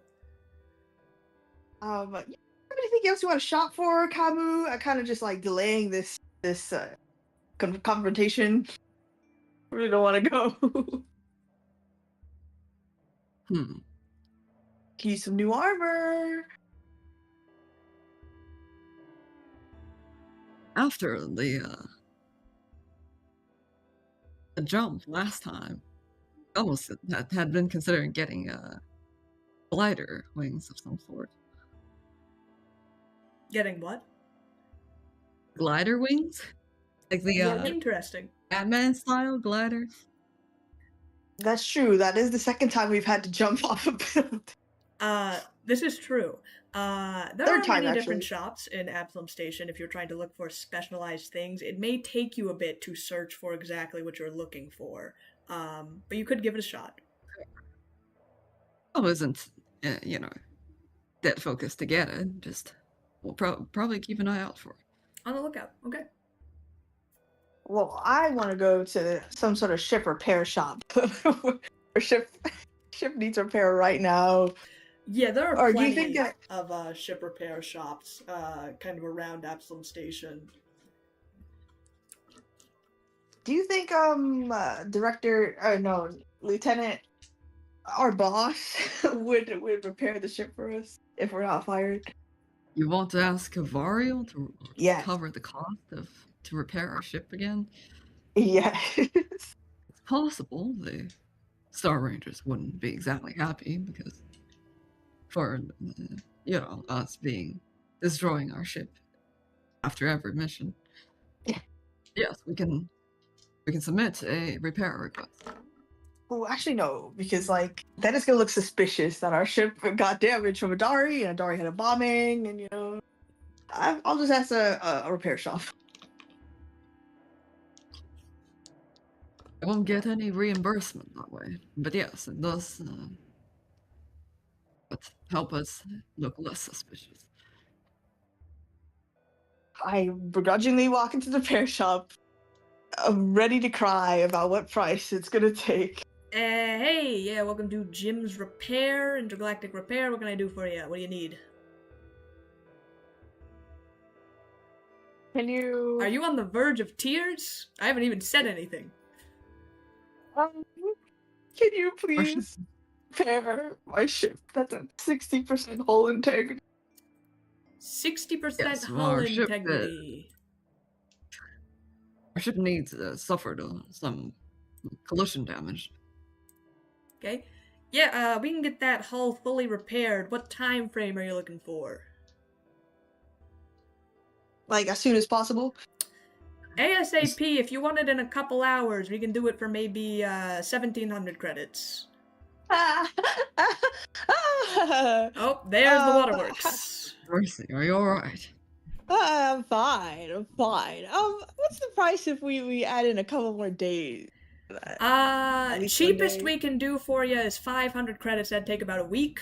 If you're looking to get it within the next day, I can bump it down to 1,000.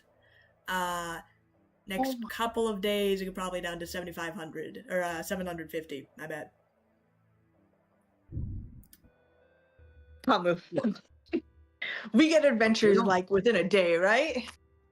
Look, we don't have to decide now. We can check in with Rangers first and come back and decide which plan we are. Okay. Alternatively, we can book a service online or through your phone of some sort. Right? Yeah, you guys don't have to do it right now. You can come in any hours of the day. We got a lot of ship repairs. Prices are up right now because of, swarm activity. So we got a lot of repairs right now. Okay. People will take a card if they have a card. Yeah, there's a little with this guy's sale rep number on it. Do you give discounts for Star Rangers?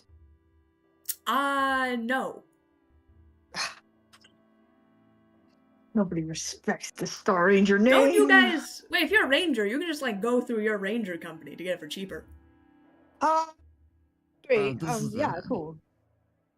This is not exactly a damage that's comes from a mission. Alright. I mean, far be it from me to tell rangers how their paperwork works. Good day. Come, we'll start heading out from the shop. Ready, Kamu. Mercy will just hide behind Kamu as well.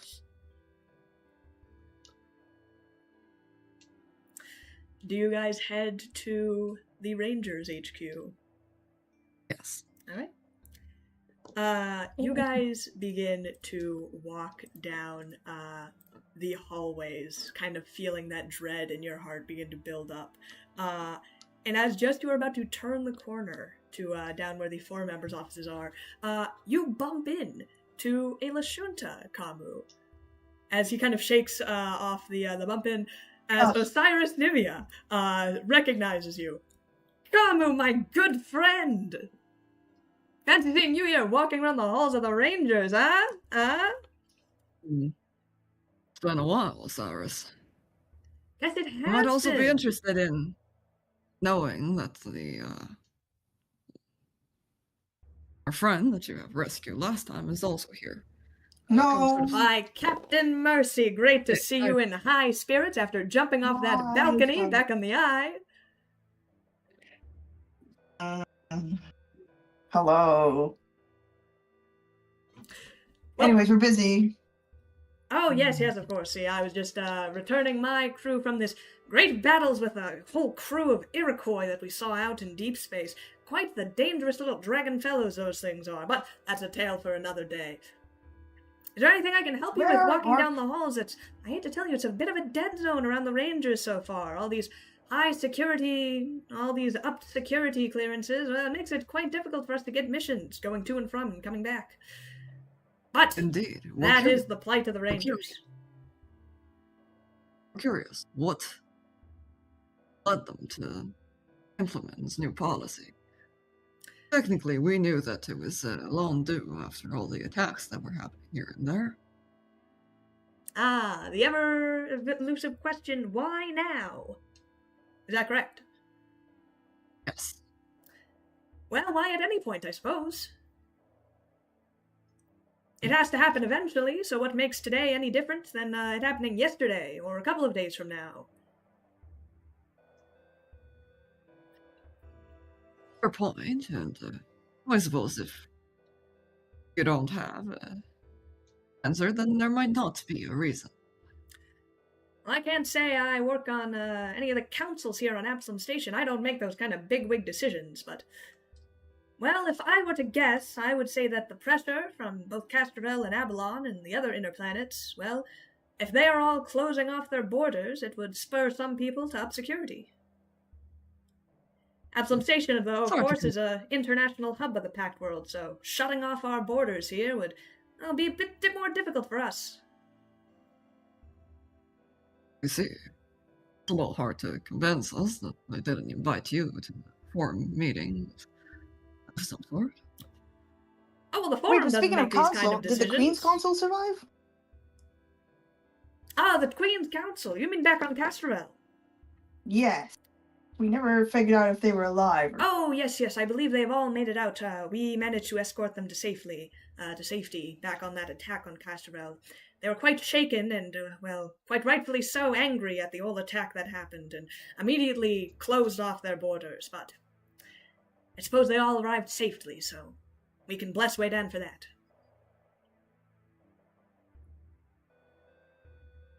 It looks like you're not gonna have as many adventures, Osiris. You're not gonna climb as fast.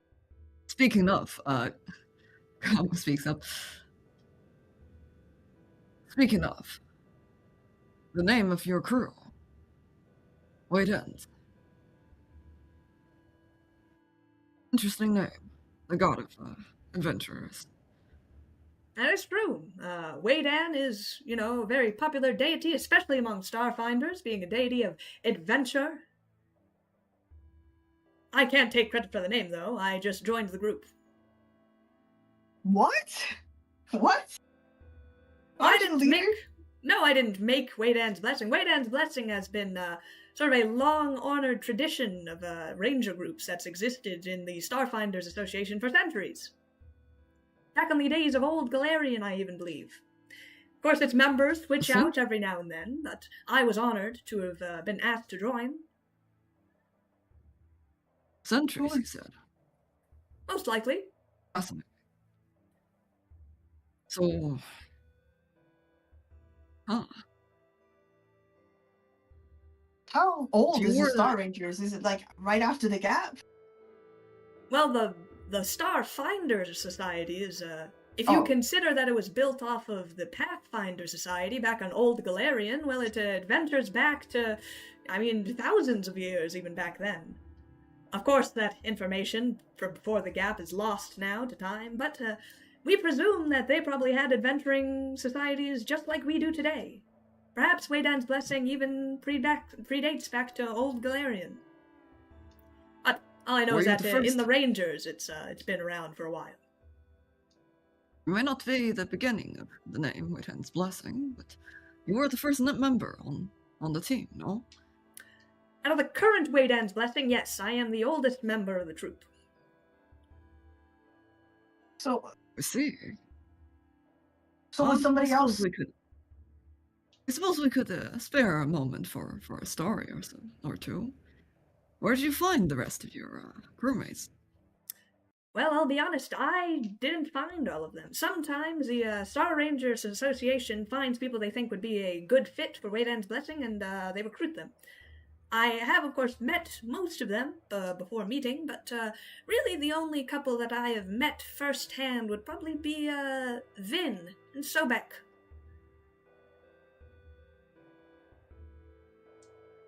And where did you meet them? On one of those adventures, perhaps? Mm-hmm. Or rather on the station? No, on old adventures. Oh, Sobek I met, actually, Sobek used to be from the Veskarium. Doesn't really talk too much, but, he was a bit of a rescue from an old abandoned space station out, where there were perhaps some fringe Veskarium scientists were conducting some experiments on some of those Vesk youngins. I met Sobek, who had broken free of his containment and had destroyed almost most of the, containment cells there on that research vessel. It seemed like a very, very difficult foe that they had faced there. I certainly want to be on the other end of his jaw. Or twin jaws, as to be presumed. Almost bit my out, almost slashed my eye out, he did, on our first meeting. That sounds like Sobek, alright. Sobek, alright. It does. So Waydan's Blessing is like corporate control, like Starfinder control? Not exactly. I am the troop leader, so it is mostly under my control, but the troop itself has existed for very long. Imagine a club, if you will, that members come and go over the ages as they retire and they recruit more people. But you don't get to decide who gets recruited? Only the Starfinders? They certainly do Starfinders partake in my input, but most of the control when they sometimes give me recommendations of who to add to the troop. Overall, I have the final say, but some of the people I am not fully in control of when I have met them. And how is the original? How are you elected? Is it just like a voting process, or just like, hey, they came up to you and was like, we think you should join We Dance? I'd have to say it's most of the latter. I'm not sure if there was a voting process before behind the scenes, but they essentially came up to me and said that I might be a good fit for the Rangers. And you were already... What were you before? Oh, I was, well, at first I was a Starfinder, as most people are, just a standard adventuring group. Then I applied for the Rangers, and I passed. Worked in a different Ranger troop for quite a while, and then they asked me to join the Waydan's Blessing. And what's the difference between Star Rangers and Starfinders? Yes, Starfinders are also adventuring groups, but they don't get as many of the high-priority jobs. The Starfinder Association as a whole is an adventurers guild. People come with their groups, and they get assigned to different tasks or different quests that they fulfill through... It's sort of a contract agency, you might think. The Rangers are a bit step up. We have more rules to follow, we have a bit of a higher credence, but that means we get access to some higher materials, to better ship bays for ship repairs. And sometimes we get sent out for specific missions, such as the one on Castrovel, the all-hands-on-deck.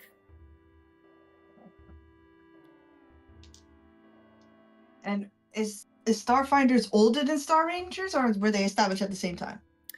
It is a bit of a tricky question. If at the very least, the Starfinder Society would predate the creation of the Rangers, but it is unknown. It's at least been around for a couple of 100 years, the Rangers. You can continue with your companion stories. Didn't know you were interested in Starfinder. Yes, didn't know you were so interested in a Starfinder history. We can have very long and sort of discussions on this if you would wish, perhaps over lunch or dinner. I didn't know you were such a history buff, Mercy. This is for... I'll put it on your calendar right now. You get invited to Starfinder brunch. No, I'm okay. Kama, you can go to that. I need to know things for my own survival, okay? You don't know the things I encounter in this adventure. I may not know your personal experience, Mercy. I do know that the galaxy can be a very harsh and dangerous place. Here on Absalom Station, we protect the civilians with as much as we can. That is our credence as Rangers. But outside, there are no man's lands, where there are no rules, where there are no morals, where it is just an empty, vast galaxy, where every alien fights for themselves. But that's what us Rangers are here for. He pats you on the shoulder. That sounded like you had a dark past right there. You wanna talk more about that? What are you talking about? This is just my normal speaking voice. Okay. Society. By the way, have you spoken to I don't mean to interrupt, but I wanted to ask if Elms has gotten to you. Elms? Elms?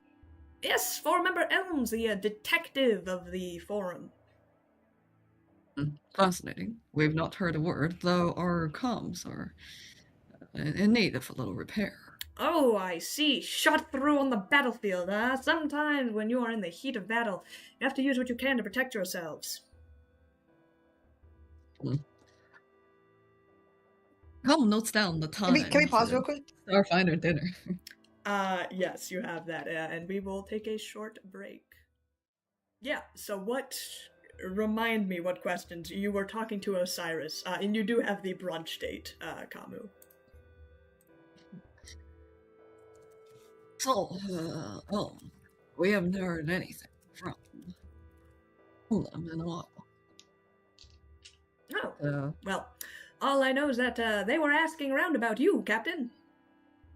Ew. What? What are they asking? Well, I don't know, just if I'd seen you around. That they were trying to talk to you. Oh, I don't like him. Where can I find? Where's his office?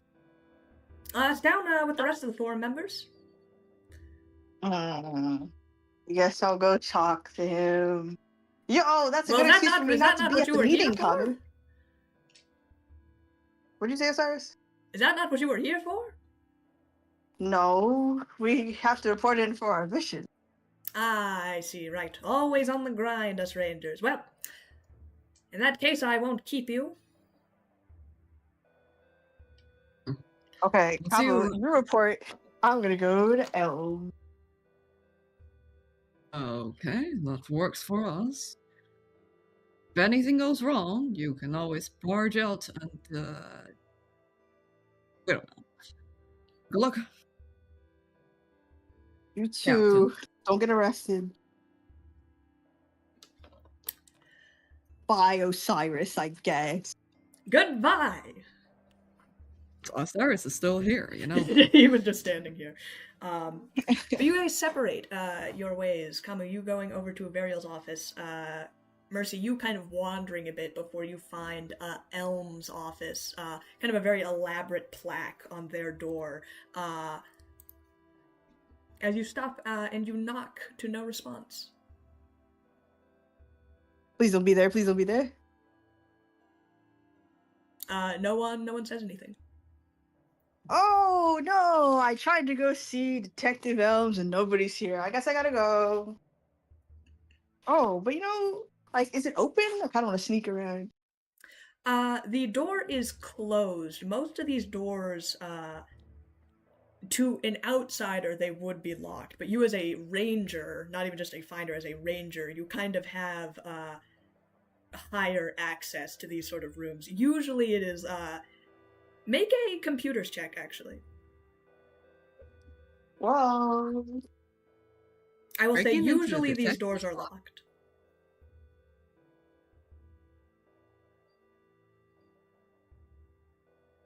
The fact that it is an option, though.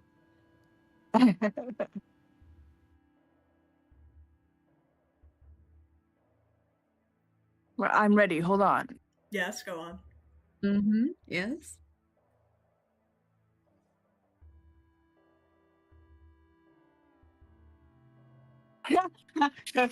One. You kind of look at the door. It is, when you try to pull on it, it's locked. You see kind of the plaque, the electronic plaque that says current status closed, no appointment set for the day. And you kind of lean in close to it as you think you might be able to hack this, actually. And if Elms isn't here, especially, you get a free look into their office as you peer into... you kind of like try to peer through the crack of the door. Mercy! Funny to see you here again. Is Elms in office? What? What? Hi. I heard you were looking for me. No, it is Osiris actually behind you. Oh. Yes. Hi, Osiris. What are you doing here again? I thought we already left. Well, this is just the exit. This is just the exit hallway. So I was just walking down to leave. Oh, okay. Can you open Elm's door for me? You want to enter into Elm's office? Yes. I do not believe, well, is it, if it's locked? No, not for a Star Ranger, of course. Like you. I saw, is Elm's, it seems to me, it seemed a little bit suspicious, I'm not going to lie, that you were trying to enter into Elm's office. I mean, like, you said he needed to see me. It's probably for those documents me and him were talking about, so I just gotta go and get those documents. Ah, I see. Well, in that case, he might have given you the access key. Or he would have assigned an I appointment misplaced with you. it. I'm very clumsy, you know, very all over the place. So I need your I help, see. man. It's gonna be really awkward if he finds out that I lost the access key. That would be very awkward. Well, here in the So worst help. case, if you have an appointment set up with Elms, then they would have set up an appointment schedule with you, and the doors would have automatically unlocked with your ranger badge. I think he just slipped his mind. Don't ask so many questions, though, Cyrus. Just help out a fellow Star Ranger. We were literally in a 20-minute conversation where all you did was ask me questions. Well, that's because, yeah. Anyways, do you have a lockpick or something? You don't have to. It's not for the door, of course. I just need a lockpick for my. I think it would be criminal negligence for me to just hand you a lockpick while you are sitting here very obviously trying to get into this locked door. No, your intentions are painfully obvious. No, it's for my ship. I lost my ship keys. Yeah. In that case, a lockpick would not at all be a long-term solution.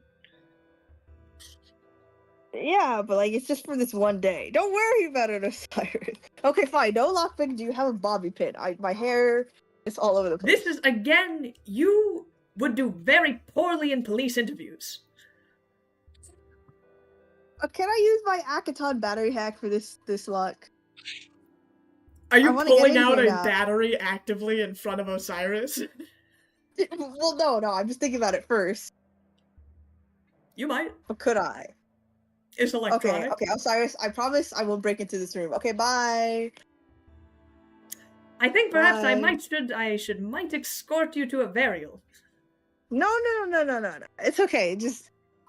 You do, after all, have your mission briefing right now, isn't that correct? That is what you had told me. Yeah, but Kamu's gonna be doing that in my place. Tell you what, I'll just wait for Elms. Why, mercy.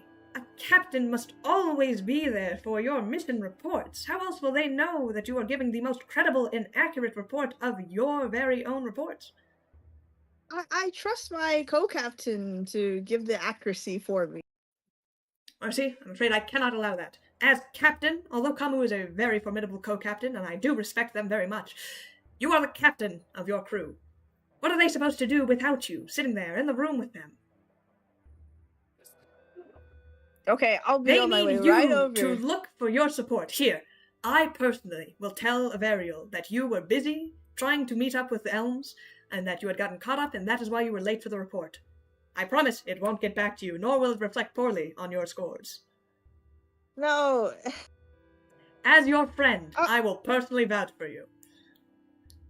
I'm okay. Oh, friends? No friends. Thanks. Don't worry, this is simply my purpose as a ranger. He takes your hand and starts walking towards Avarielle's office. No! What is wrong with this guy? Kamu, you, enter into Avarielle's office, seeing Mercy head off towards Elm's door. And you enter, the doors unlocked, to see your whole crew, including Meridian, already inside, as well as Avarielle.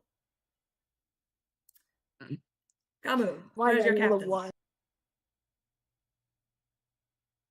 Some will look at their crew, and then we'll look towards Avarielle and say, there's no need to wait for Mercy. She had to set off to find Elms. We can begin the mission briefing. I don't believe that decision is up to you. I would like your entire crew present for this meeting. No. Interesting. May we get a reason as to why? Yes, it is because there is perhaps unscrupulous activity on your side of the crew. This is more than a mission report.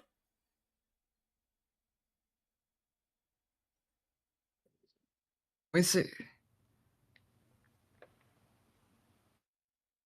Well, in that case, we doubt our captain will provide more useful information than we would. Again, that is not your decision to make. He's like a disappointed mom. Very well. We see your point.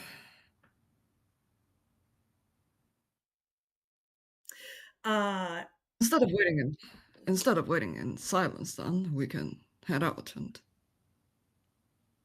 search for her. I'd prefer if you stay within this room. I'm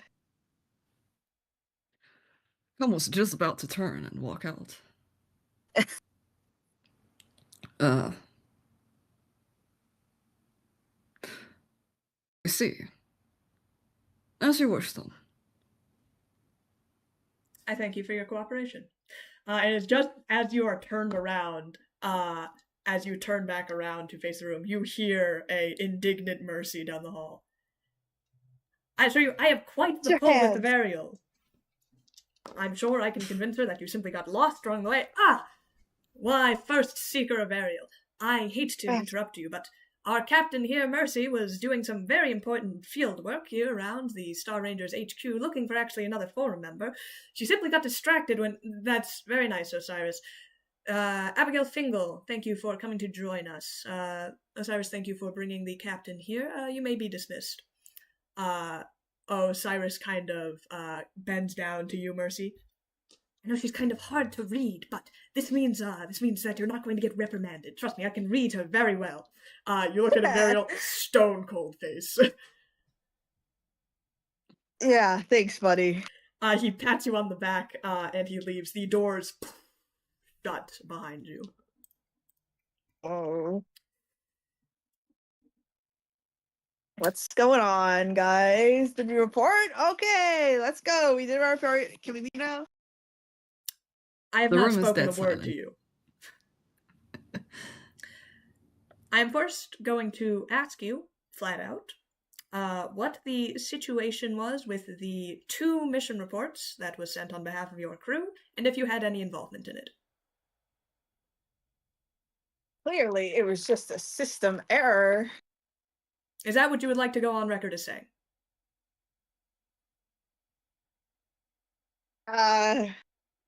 Yeah, because technically the system made a mistake. Okay, I will be very frank. Does anyone want to admit to tampering with STARFINDER systems in the event that gave you 2 missions ascribed simultaneously to your crew?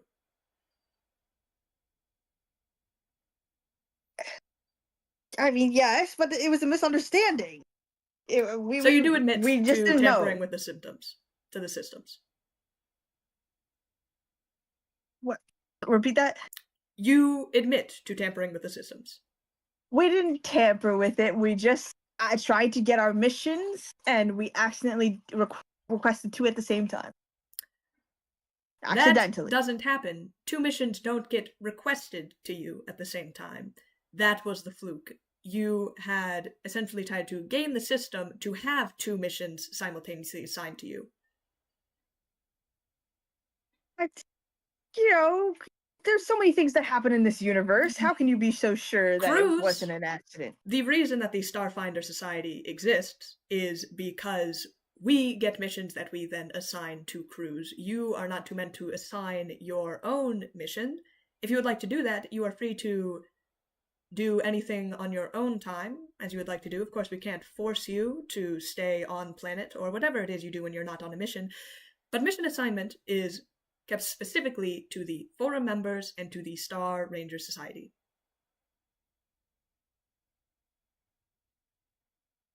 Well, we were just helping out a good priest.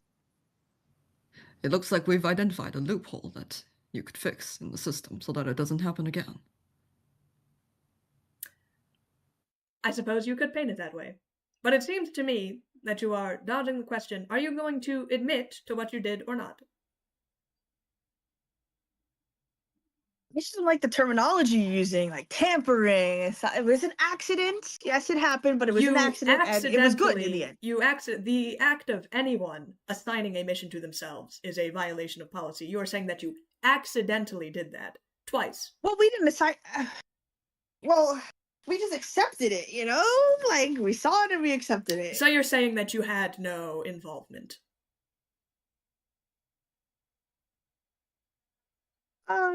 Vernon? What, does that sound really bad? He kind of gives you a look. First Seeker, there was some complications with our crew on this previous mission and or missions that were assigned. Yeah. I'm sure that you would like me to tell you that everything that we're saying is kept into strict confidence, that it will not be released to the stewards, that anything that you say cannot be held against you, and that this is a completely internal Starfinder meeting. I'm not going to say that. What are you going to say? I'm going to say that as essentially your boss in this situation, I have extended a certain amount of trust to my Star Rangers that I would have hoped that you have extended back to me. Oh.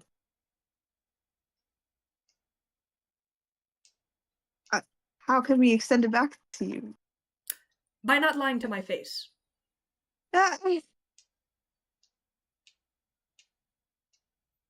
Okay, you know, it might have been purposeful, but it wasn't malicious, okay? We were just You helping may out a continue priest. explaining yourself.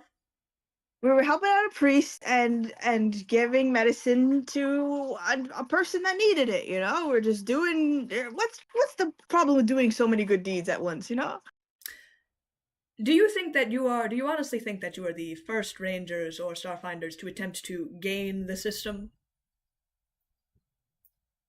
Oh, well, what happened to the other people who did it? Some of them have gone to prison. Some of them are completely fine. How do we become fine? Do you remember that thing I said about trust earlier? Yes, you can trust us. No, that's not the point I'm getting across. The point of trust What? is that I would expect you to grant me the certain amount of respect, whether or not I can grant you what it is you want. You put your trust and faith into someone, regardless of what you think that they can do for you.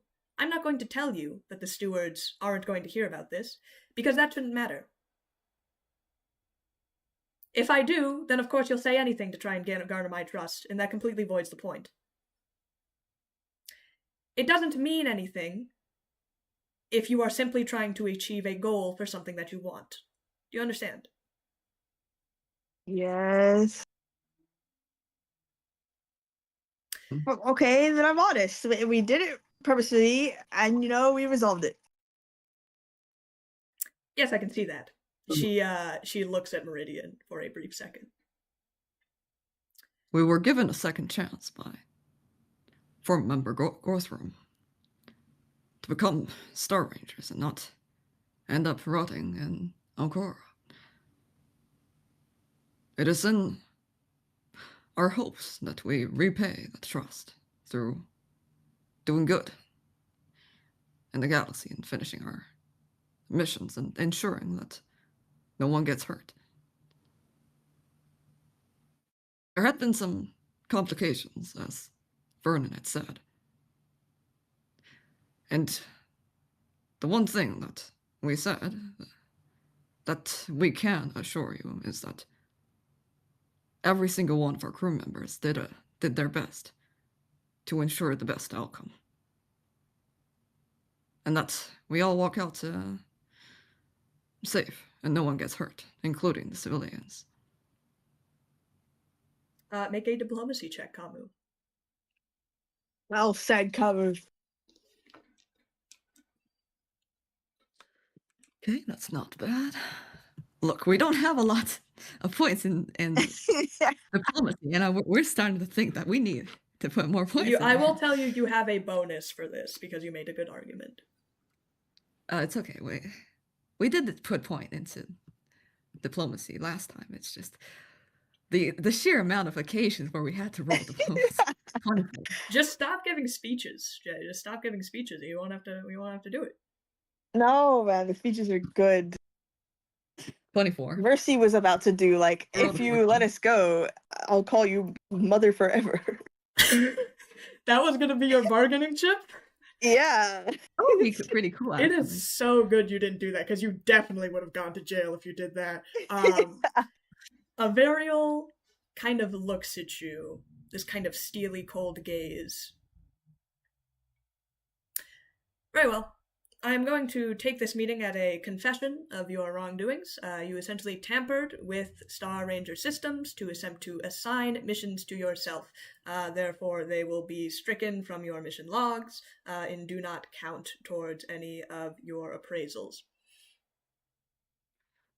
Yes, that is clear. We thank you for your judgment. No stewards? No stewards. This is an internal meeting. Again, you are not the first people to try and game the system, although I will say you are some of the more clever ones. In fact, if you had not told on yourselves, I might have not been aware of this little problem in the first place. But seeing as you pretty much self-reported the problem to me in the first place, well, we'll just leave it at that. Yeah. Meridian, by the way, I am glad to see that you have returned to your crew. I will say that I do know many different Star Ranger troops who are perhaps more operative-oriented, involve more sneaking, heists, those sort of missions, if you would be interested in joining. But if you would, I would let you know that some of your crew members came very, very concerned, and again, self-reporting on themselves, as they ran to me about this little mishap with the missions. Either way, I'm glad to see you have returned. You all are dismissed. You are not getting paid for any of your missions because of this mishap, and we will leave it at that.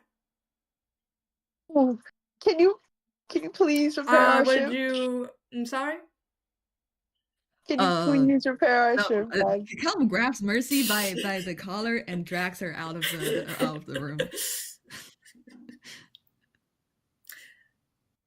Very well then. You're dismissed. As you get dragged out of the room. Oh, we just have to be truthful with her. Let's just get the ship repaired. Look, 1,000 coins we can spare. Can we? Guys, crew members, hello. Can we pool for this together? We need 1,000 credits. We just didn't get paid for these last 2 missions. Yeah. Whose fault that is. But, surely we have enough money all together, right? There's like 6 of us.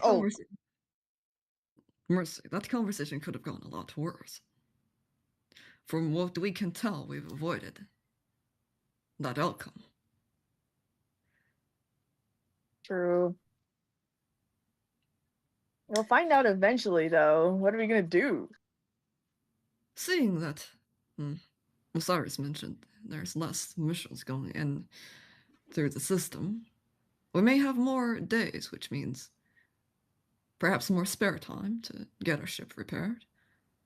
We can hire a crew. And, ourselves and Vernon and Hawk perhaps could help expedite the process. Okay, but what are we gonna do when Star Rangers find out about what happened? Didn't Avarielle just say that, like, not to betray her trust, and she gave it to us again, and I kind of feel bad now? It's just like... Look, Idari doesn't seem to be the type of place to ask an external force to investigate their own affairs. If anything, their side of the investigation wouldn't be going through Star Rangers. Whether that will remain as part of our concern, we wouldn't pay too much attention to it. Okay. I'll buy Avarielle a gift out of guilt. They might become trouble in the future, but we will be prepared. Okay, right? As a team, right? No more running off. Oh, we need to actually talk about this. No more running off. Communication. Let us trust each other, please.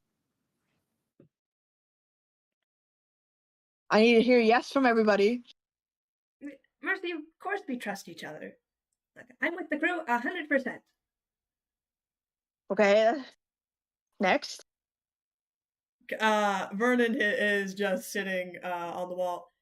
If I wanted to bow out, I wouldn't have wasted all my time fixing that ship engine. Okay. I'm also putting hands in the middle, by the way. So we got Hawk, Vernon, Mercy's hands in the middle. Vernon does not put his hand in the middle. What? Catholic doesn't understand this ritual. She clasps everyone's hand between her own. I am still not sure the path that Sarenrae has laid out for me. But rescuing our Yen Sado, our group that we are here together, I believe perhaps if Sarenrae did not want us to join together, she would have killed us long ago. I choose to believe in that faith. Okay, morbid but good.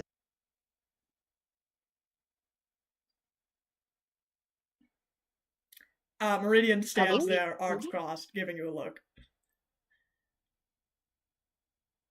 I'm sorry, Meridian, I didn't read the boundaries thing yet. I still don't know what that is, but come on. Do you really think that this promise, now that we make in the hallway of the Star Rangers, is going to last forever? Yeah. So long as we make it, so. Then you are a fool. Meridian. Come on. We love you. Just love us back. We won't hurt you. Not on purpose. That's not the point I was trying to make. You can make promises all with each other now, today, even tomorrow, even next week, for the next months, however long. But things don't last forever. Sometimes things break.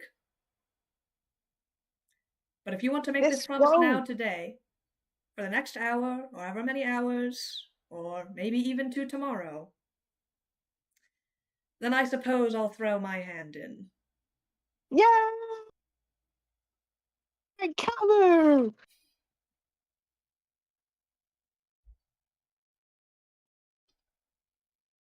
Yes, well, were you expecting us to say something else? Come reaches out and joins the stack of hands. All of your hands 1, 2, 3, are together. Silence! You try to do that. Catholic still has your hands, and again, she doesn't understand this. She doesn't get what this is. And so she just kind of like holds it. You can let go now, yeah, Catholic, you're supposed to let go. And she lets go, and everyone does their hand file. Yeah. Yeah, silent All right, stars. now I gotta go see you. What? Silent stars. Is that? Do we have like a key or something? Silent stars. Sorry, what were you saying? I thought my baby home was here. But I gotta go to Director Elms, Detective Elms, see if he's here now. I might be in trouble again. For what? Did I don't know. mention anything? Do we have, like, villains? Do you need villains like are always backup or something? Like they just want to see you? That's what Osiris said. I think it's just me. Oh, okay. Well, do you want us to like wait for you, or how long do you think this is gonna take? Can you please go wait for me? Let's go there together, man. This guy's scary. We'll wait He's in the no lobby. halfling of mine. Well, unless, they say that we can't enter in their office, then, I don't see why we can't all go together. Yeah, let's go. If they have something to say to Mercy, then they have something to say to all of us, right? Yeah! Then we're with you, Mercy.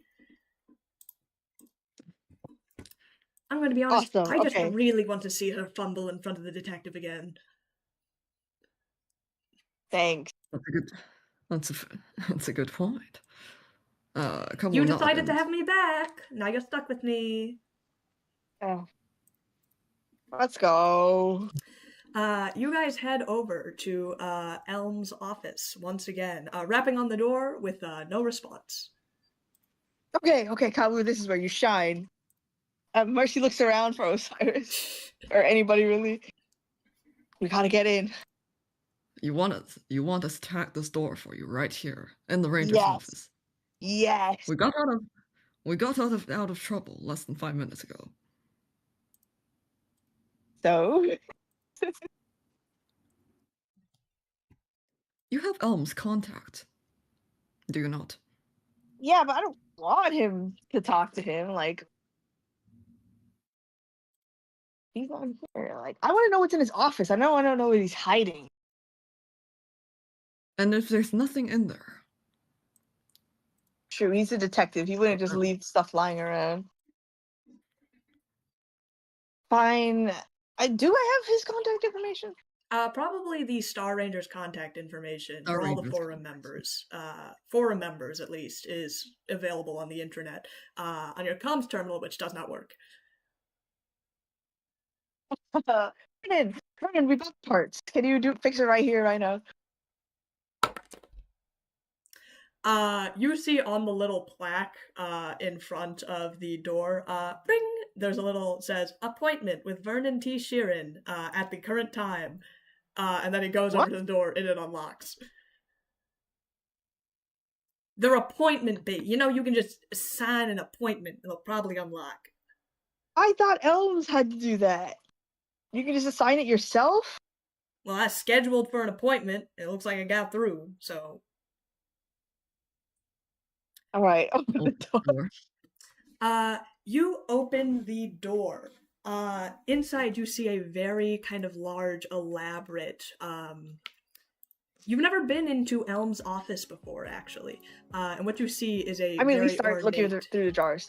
Well, you see an immediate, like, kind of ornate study. Lots of these kind of old-fashioned books up in cases, and a large kind of desk right in front of you, with a chair kind of pushed to the side, papers scattered everywhere, as you see Elms on the floor in front of you, dead. What? What? Come, we'll do a medicine check. Do a medicine check.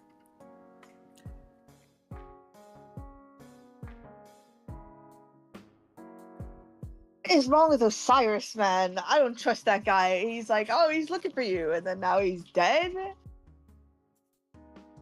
26 for medicine.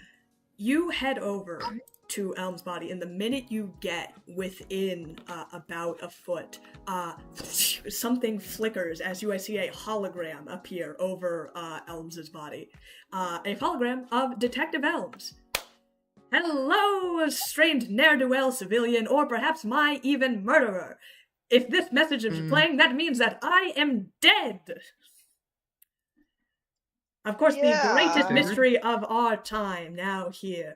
Of course, I would never be killed by any normal means, nor would I commit suicide, nor do I believe this was any sort of accident. For the greatest detective and sleuth within the packed worlds, this could only be a murder. And now, since I, the greatest sleuth of our generation, am dead and cannot solve it myself, I leave it now to my humble disciples. That means you!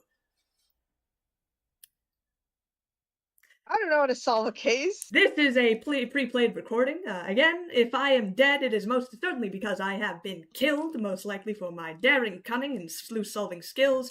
But if you need incentive to solve my death, you shall look into the will I have made, of course years before this recording was even made, considering the facts about my death and to whoever solves it. Of course, there's a clause at the very bottom in Avarielle. I know you're going to be very mad at me, but I actually put a clause at the end saying that whoever it is that solves my murder becomes the forum member instead of me. So if that is an incentive to use, as fellow ranger perhaps, then that might be something that interests you. If you are not a ranger, please contact the Star Ranger Society at this following number and this address, and please let them know of my passing. Also, please take this recorded message and play it for the current First Seeker or for any other 4 members of interest. This message is also being played for all Star Rangers within the vicinity upon the activation of this message. So go forth, brave sleuths, and find out who my killer is.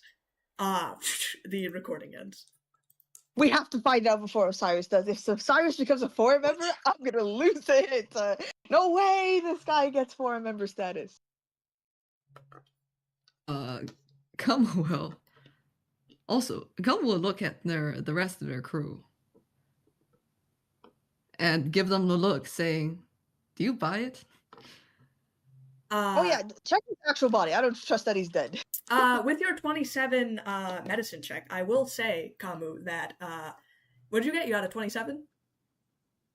I believe it should be 26. 26, that's fine.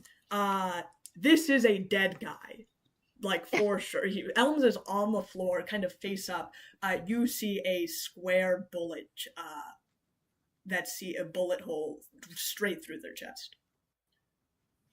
Can you tell how long ago they died? I didn't like this guy, but I didn't want her to die.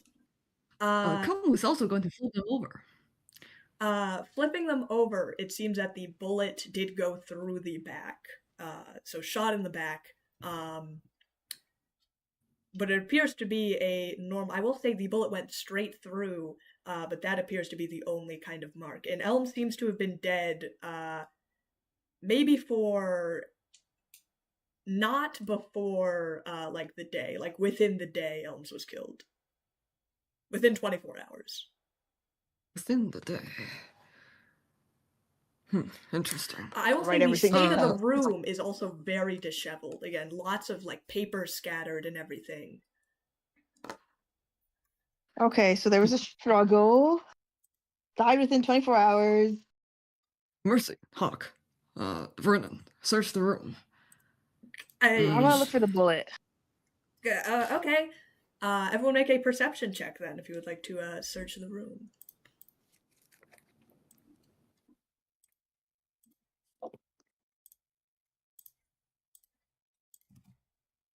Not too good on a perception. Back hurts. 24. Dirty 20. Nice. Dirty 20, not nat. All right, a dirty 20, and what did you get, Jasmine? 24. 24, okay. You guys begin to search the room. Immediately in front of you appears to be a big, board that has since been, wrecked. Red string, that sort of stuff. And a lot of the papers, as you see, Elms left, a lot of notes in the study, and they are very, very hard to read. Just, chicken scratches of just, completely, sentence fragments, probably the butler, the chandelier, chicken noodle soup on Thursday, just complete, incomplete thoughts of notes. This guy, they did not ever write a full sentence. But also that this board itself seems to have been very, purposefully destroyed. And so a lot of stuff is, missing from it. Look, Vernon, can you two try to grab whatever's on the floor and repair that board? Repair Elm's board. Look, Elms left a lot of clues, but just not just clues from whatever their case was currently. I think a lot of this is old stuff too. Yeah. This has a date on it from 3 years back. I don't know which of these are linked to which. Ignore the links for now. Part of the board has been destroyed anyways. See if there's any pictures, names. That seems interesting. They begin to search. Mercy, what did you get? You got 24. a 24, right? Okay. I'm gonna hold on you for a brief moment.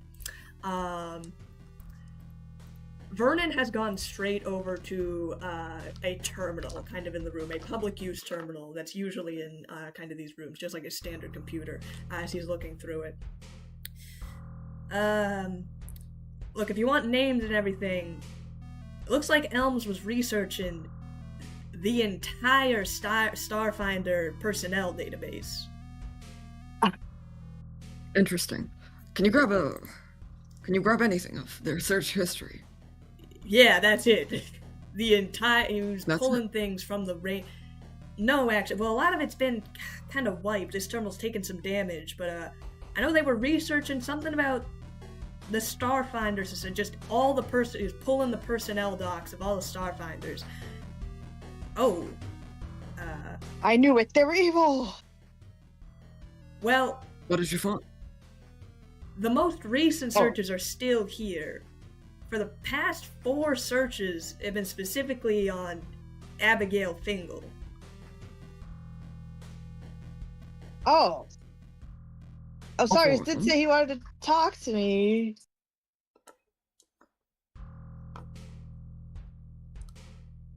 All 4 of them. Huh? Are all 4 of the search history about Mercy? All the recent ones. Well, there's a couple from maybe about a week back. Well, they were researching, again, pulling the docs for the entire Finder dossier. But the most recent ones on specific people, or at least Mercy's the only one whose name comes up multiple times so far. Well, there's a couple with others, but Mercy's by far comes up the most.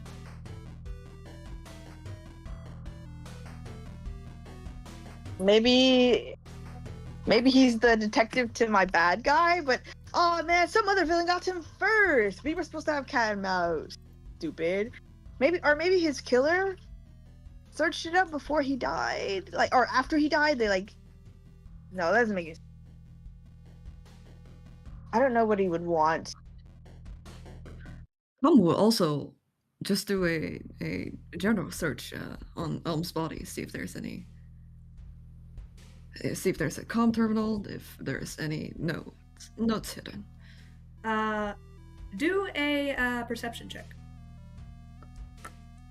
Can you tell me the results of my perception? I'm getting to you. 25 for perception. We have a pretty high perception bonus. With a 25, you find a note listed on, there is a crumpled kind of note in Elms's hand, kind of peeking out of their sleeve. And you pull it out, and it is a fraction of like a crumpled paper, is very poorly written.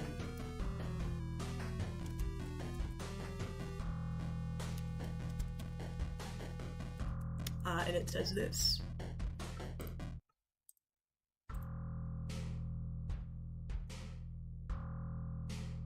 It's not me.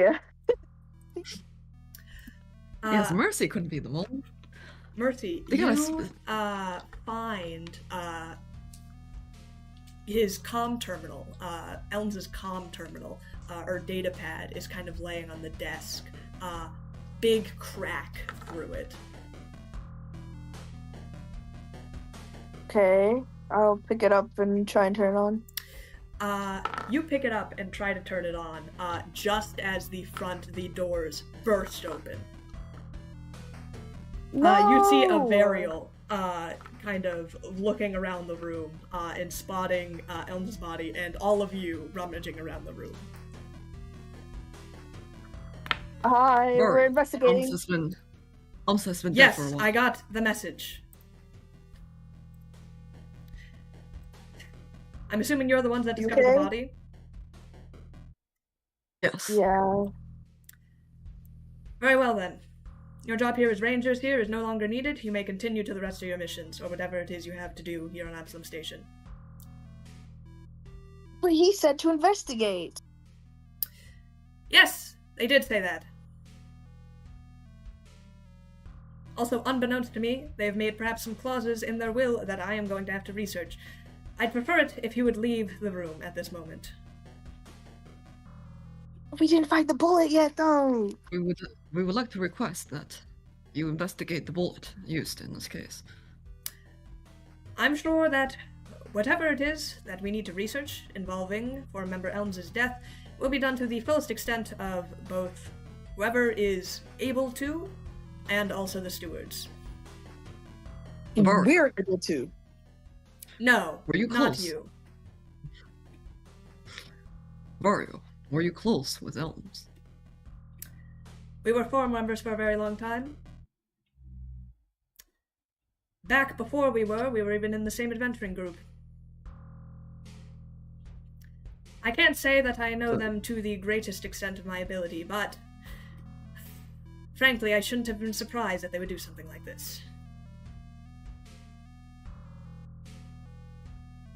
We're very sorry for your loss. And come will sort of take a look around the room and prepare to head out. If you're sorry, you can do me the kindness by leaving the crime scene. Now.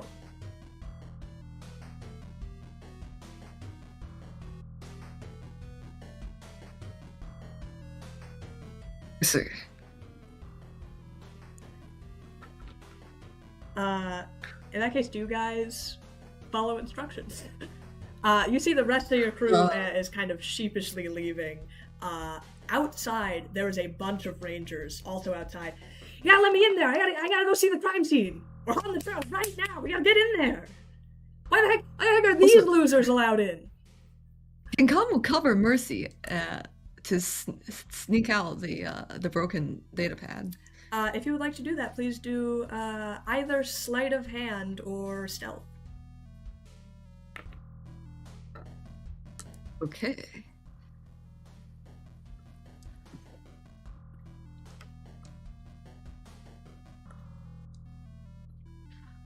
Oh, stealth sorry, I it was is. muted this whole time. My bad. You are muted. I was wondering. Yeah, but before, can I whisper to Hawk to take a picture of the crime scene before we leave? I took some pictures of the. I actually used to watch a lot of crime serials back in the day when I was younger. This probably isn't the time to reminisce about that. Also, take a picture secretly. I was taking everything. Pictures. You guys are getting ushered out of the room, and the second you guys cross the threshold, Avarielle closes the doors. It is just her within Elms' office. Awesome. We rolled a 6 plus 7. We rolled a 22 for stealth. Is that Mercy, enough can to you sneak roll out? a sleight of hand? Oh, okay. I feel bad for her, man. It must be so sad. And everybody's just like, yeah, be a forum member. 26 for a sleight of hand. Not you, Mercy. I need to roll sleight of hand. Oh, right, of course. Of course. I don't have that.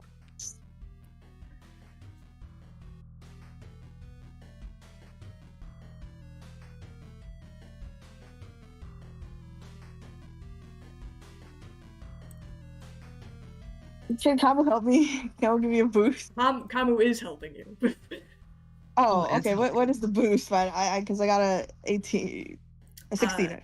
You got a 16. I will say the boost was a +4 because Kamu rolled very high. So you got a 22, which is you are outside with essentially Elms' memory chip at least. Okay, we gotta go before she What did you guys notices. find? What did you see in there? Did you guys get any information? What was the murder weapon? Like everyone like around you, just even so many That's all you need to know. Are just like swarming. You can't even like tell them apart. That are like trying to get information out of you. Some would try to project their voice as much as possible and say, "A moment of quiet, please. Elms was shot in the back. Former member Avario is in there investigating. We asked for your respect and your privacy at this moment." They quiet down a little bit. People still try to ask you questions as you guys kind of push through the crowd out of here. Can I get a perception check from both of you? Oh, is the killer watching this? But it was Osiris, man. 20, not natural. Or 21, actually. 29 for perception. You guys managed to get out of the throng of people, but you do hear some kind of whispers from some people. Anything is suspicious? This Star Ranger crew were the last people to see Elms, and now they're just fleeing the scene? And that is the kind of whispers you hear. But you eventually push your guys' way out of the crowd into some place quieter.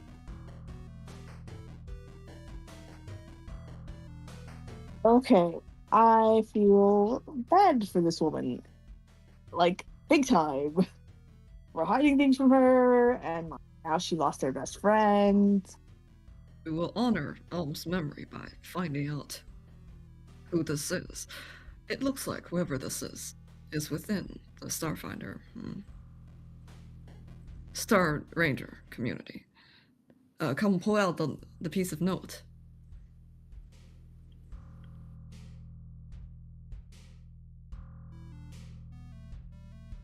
And if he kept researching We're afraid me, I don't. We're afraid this time we're looking for a mole. Is that the note with the who is the mole?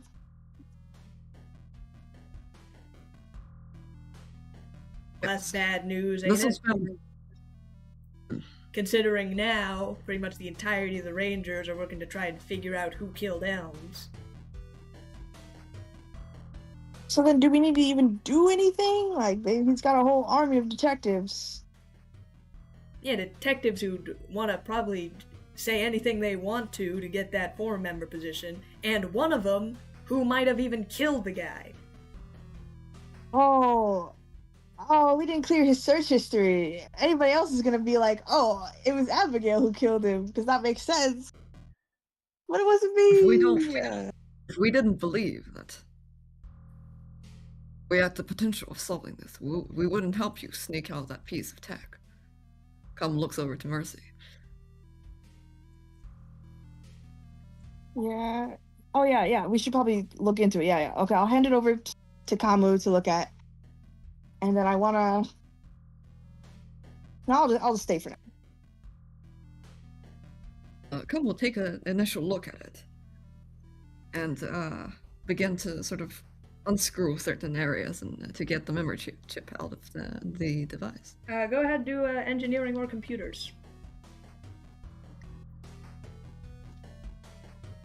This is important. We'll ask for someone's help. Vernon or Hawk. Both, either works. Yeah, sure. I will roll for They that. both have They both have engineering. I do. You get a +4 bonus to this. Nice. Oh, excellent. And later Engineering, we can... is that? I rolled a What's 22 your for security? engineering. Okay. You managed to get the chip out. You notice that it has sustained some damage. You think it'll definitely be corrupted in some parts. But you load it up and see what information you can grasp. A lot of the files are damaged, so you can't look into them, but there seems to be a couple that just monitor pings that are sent from Absalom Station to some coordinate outside of definitely outside of Absalom Station. You don't really recognize it. But essentially, it doesn't say what the actual messages were, but they were essentially pings that confirmed there was some correspondence with someone on Absalom Station and someone at some set of coordinates. You don't really recognize them. Interesting. Come notes down the coordinate.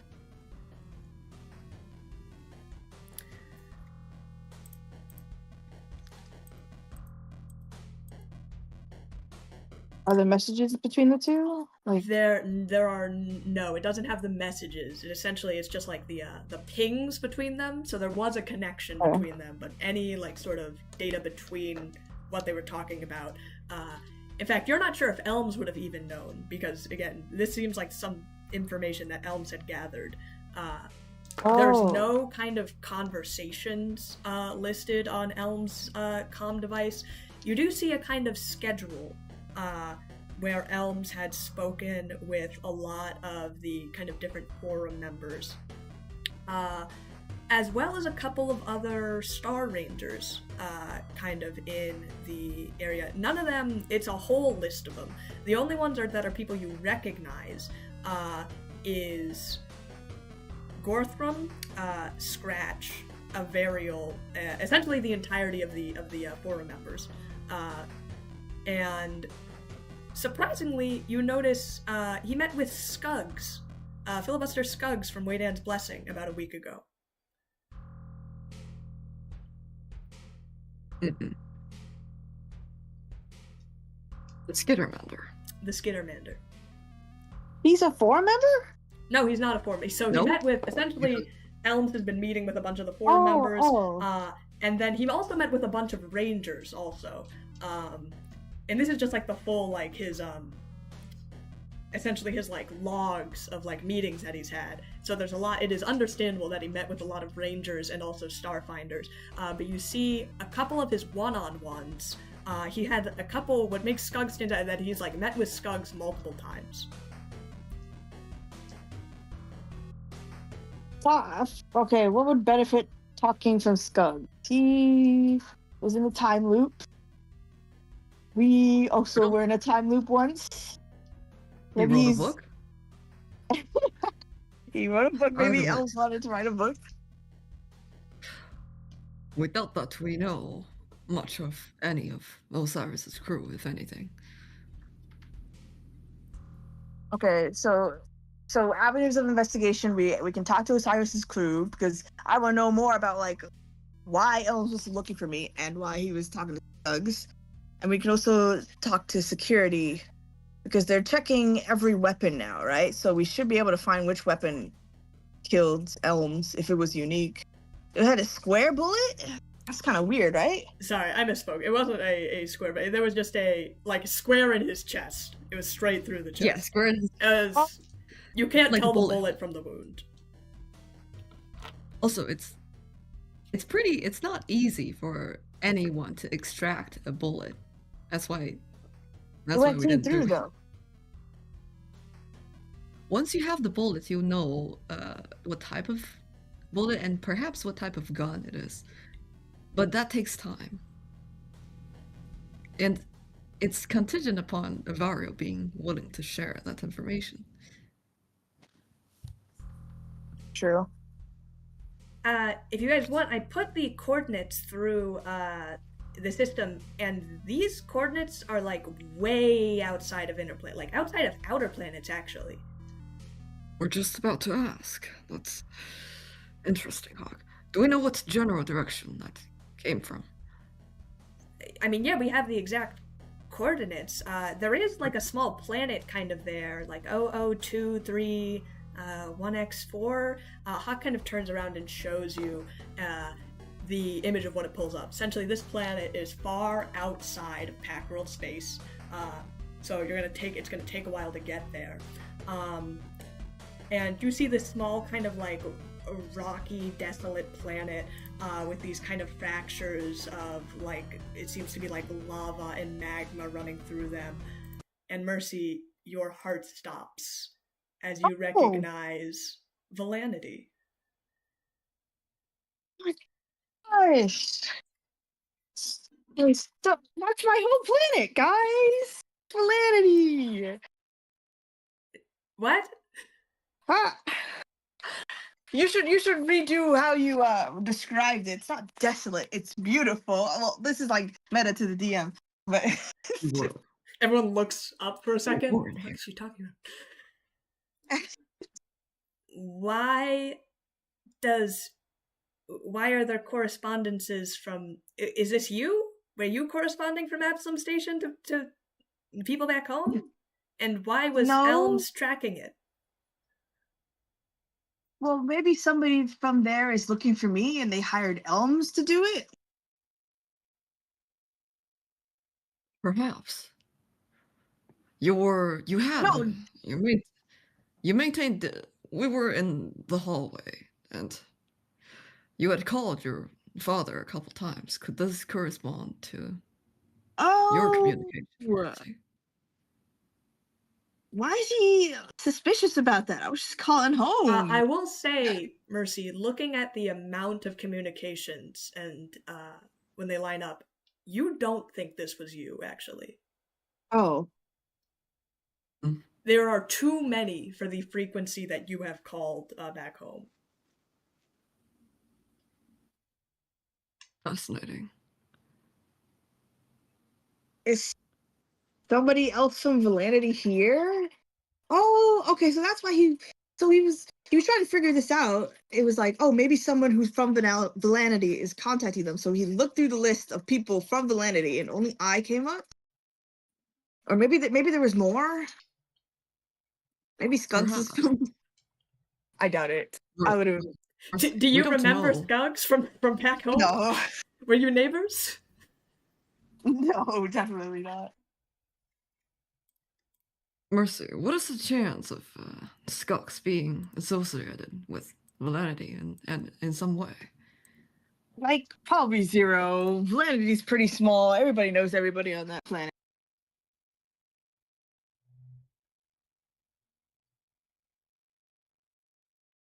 And I've never seen Skunks in my life. But I've never heard of anybody else. Well, Coming Skunks here? also just got released from like a time loop, right? For like a really long time. So maybe he Yeah. didn't even know that he lived there. Again, I think it's a far shot anyway. I mean, might as well ask. You're the one who have have contact with, you're the one who have contact on Validity. Mercy. Oh, Perhaps yeah. you could ask Oh, around yeah. to see if anyone has seen Mr. Skunks. He does. Yeah, the yeah. guy does have. This Kidamander does have a very distinct appearance. Smart idea. Fernan, can I please borrow Yeah, your car? I have it on the calls. Just go. Yay. Okay, let's walk to. Wait, do we know where Osiris's group hangs out? Do you know where their ship is? You might be able to find their ship somewhere in the docking bay. It seems like a lot of rangers are here right now, trying to get into Skuggs' room. Wait, Or what? not They all Skuggs' room, sorry, concluded the Elms' same room. thing? Man. Trying to get into Elms' room or Yes, Skunks' to Elms' room. My bad. Elms. Oh, okay. All right, so all right, let's make our way to the ship dock, and I'm gonna start calling my dad. My Mom. I never call my mom. This is Frederick Single, the most terrifying adventurer in all of the Pact World and beyond. You've reached my voicemail. I am probably out doing evil things right now, but once you leave that message, I'll be sure to get right back to you. I'll leave a message. Dad, I might be about to be arrested, you know? Like, I killed someone, but I didn't, you know? This is confusing. Can you just ask around if somebody else from Validity came to Absalon Station? Or communicating from Absalon Station. Bye. Love you. Please make those choco bombs ASAP. You leave that message. Okay. I literally have no other friend. Can I call my mom? You do call your mom. You also get a voice answering machine from her. Man. Okay, I'll leave a message like, sorry, Mom. I always forget to call you. Choco bombs now. Bye. Okay. Osiris. Let's go find their crew. To a ship bay. Alright. You head over to where you think Waydan's Blessing is the ship, is a very large, kind of ornate, opulent vessel, which you have taken a ride on before. Yes, so way back in the day. So you like. do know what it looks like. And you manage to find it when you kind of go up and knock on the door. There is a pause, and the door, at the front of it, there's kind of a small little screen. The door does not open, but you see a message that says, "What do you want?" Oh. We're here to talk? Who's this? Talk about what? Osiris Nivea. If this is about the Elms murder case, we don't have any information to share. We just want to talk as buddies. I just want to talk to Osiris because Osiris said that Elms wanted to meet with me. And I wanted clarification about that. The screen goes dark and there is no more communication. Dude, come on! At this rate, you're gonna get arrested if you don't communicate. Cullen takes a step forward and says, "We just want a word with Filibuster Skux." There's a pause. And then on the screen it says, Skuggs? Yes. You want to talk to Skuggs. Yes. The Skinnermander. With the book? The Skinner. Yes. There's a brief pause. The door opens onto the ship. As you see, standing at the front of the door, Filibuster Skuggs. Well, I'd never to think of the day that some fancy Starfinder would want to talk to me. Like a weird personality switch thing going on. Yes, hi. Well, once I got the message from Vin, I knew I had to run to the door straight away. Oh, it was Vin. Did you talk to anybody about your book? You should be able to tell from what do you want from the phrase. What do you want? But anyways. I knew it. I knew I'd sold you guys on my new book, Filibuster Skuggs, my autobiography about how I was trapped in a time loop for 300-odd years.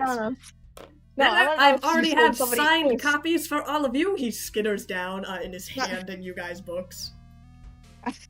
Cullen takes one copy of the book. Did you give a book to any forum members lately? I give a book to everyone I meet. Okay, like, did you have like a book club meeting with the forum member? A book club? Now that is an idea. Are you starting a book club in my name? We could if you tell us what happened with your meetings with Elms. So the thing is, forum member Elms is dead. Yes, I did see that message. Been quite a hubbub out in the Rangers. Of course, I'm getting on in years, so I don't really have any need to become a forum member, but I know all you youngsters are probably going at the throat to try and figure out who killed them. Which is why we need your help. You had some meetings with him. When we were scheduling meetings with Elms, we came across the information that you had a couple meetings with Elms. Yes, I suppose that's true. Quite an odd fellow, to be honest. Frankly, I think, he's a little eccentric in terms of my tastes, but, well, you wanted to meet with here, I simply found the time to meet with them. Mostly about missions and goings-ons. I, of course, gave them copies of my book. Naturally. But why you? I never Did Elms mention anything else? It was it just for difficult to tell, because I was doing most of the talking. Once I get into a tangent on one of the parts of my book, well, I just keep going off. I think they were trying to ask a couple of questions in between them, but, well, once I got on the first start of my 300-year journey being stuck in the time loop, well, it's actually quite fascinating. So there I was on Liavara, No. planet of dreamers, and then... No. Please focus on the Elms, meeting. Well, we can talk about your book later. When a forum member wants to speak to you, then you go and you give your mission report. That is similar to what we do. Do you, by any chance, recall the questions they were asking? Or they were interested in? It is, not to... Of course, I can't tell you any mission information about any of the details of the missions that we were on, but, it was mostly just conversarial. Weather and security protocols, and, news going on around Absalom Station, and, latest scientific goings-ons. New species they've discovered in the outer edges of the space. New movies coming out. Whoa! species? What?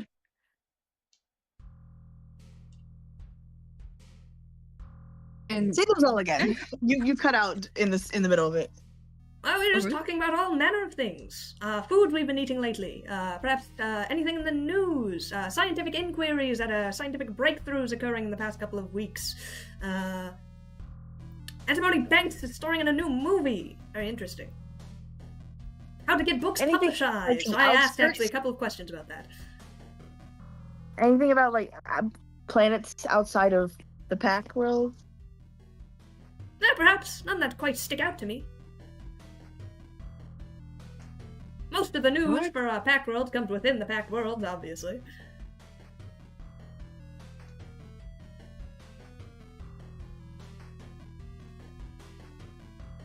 we'll see. Can you recite one of the questions word for word? Just one. Well, we've had quite a couple of conversations over times. Most of them was, what did you find out on the mission report? Do you enjoy fishing? Another one I think was, what were you doing last Thursday afternoon? And then what were you doing last Saturday afternoon? What do you think about the current weather cycles on Castrovel? That halfling asks quite a few questions. That sounds like Elms, all right. I suppose if you're as sleuth as they were, you have to ask those hard-hitting questions, get as much information as you can. Again, quite an odd fellow. They do! True. I think they were going to go vacationing, though, someplace. Oh, where? I don't know, I didn't think too much of it, but when you mentioned places outside the Packed World, well, it got me thinking. We did talk a little bit about that. I can't remember exactly what it was they were talking about. Well, weather patterns and different vacations and other things. Elms quite often goes off on their own outside of missions to go solve cases or whatnot. I thought maybe they might have had a case outside of the Packed Worlds that they were planning to visit. Are you outside the pack worlds? You're not from Validity, right? Am I from where? Oh, okay, never mind. Where are you from? Well, although the planet of the Skittermanders is generally outside the world, most closely to the Vescarium, as it were, I personally was my parents were immigrants. I was born here in the Packed Worlds. Spacer kid back in the day, and that was quite some time ago. I'm just confused on why he would ask you in particular. Not to like be an insult. It's just like there's Osiris right there. It's like why do you think are you just friends?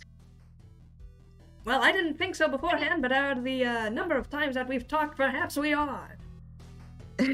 I'll tell you, most people try to cut me off when I start talking about my book, but is the only person I've met that doesn't immediately cut off in the middle of my sentences asking separate questions. Well, they did. They asked many, many questions in between. Speaking of, you might be interested in chapter 2 of my book. This is actually after I had first landed on Leovara. I had met the dreamers. I had seen them casting in the clouds. I feel really bad about cutting him off right after he said that. Most people do that. So should we just walk away? Come will actually listen in for a little bit. Out of out of gratitude. And there I was, a newly formed Starfinder, looking around on my own, going solo out on the wilds of Leovara. The inhospitable air, the orange sunsets, the pink clouds flying above us, and of course, the dreamers floating around on their ley lines. But I knew there was something special about that planet that day. I have a question about your story, okay? Is becoming a Starfinder the same process as becoming a Star Ranger? Well, it's certainly no, of course not. Being a Star Ranger is a much more selective process. Most anyone can be a Star Finder, but it takes really the cream of the crop to be a Ranger. I feel both complimented and suspicious. But okay. Yeah, you said your story thing. We didn't interrupt. Anyways, we gotta go. Any other questions, Kabu?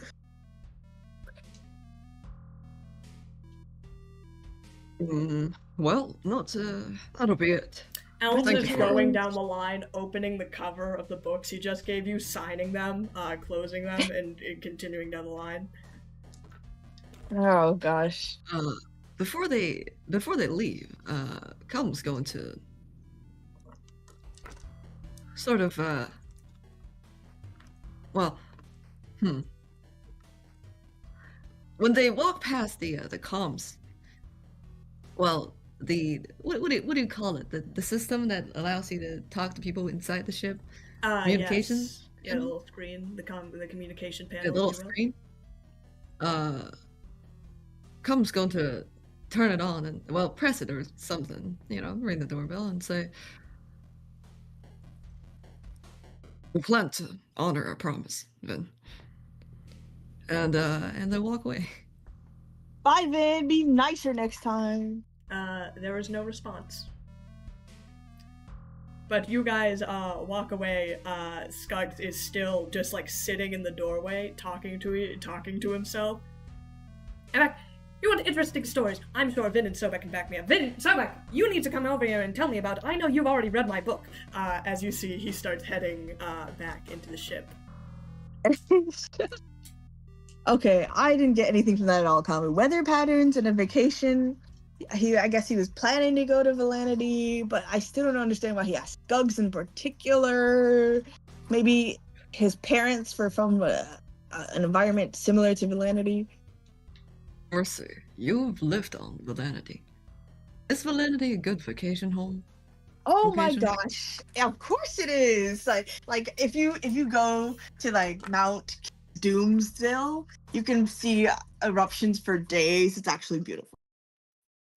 Kamal recalls the picture of lava. Hawk is literally pulling up the planet, like kind of giving you a side eye. Listen, okay, like some of the pictures there just You make see it an look article a little bit that's messy. like top 100 worst places to live outside the Pact Worlds, and it's number 2. God, that's just because they're biased against the villains that live there. Okay, it's like something we have to deal with. We can't we call it popularity if we're worst, you know.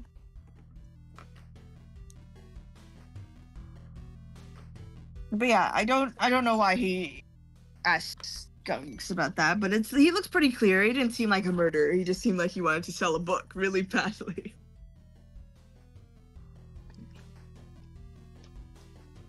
What else do we need to invest? We don't have any other leads besides that.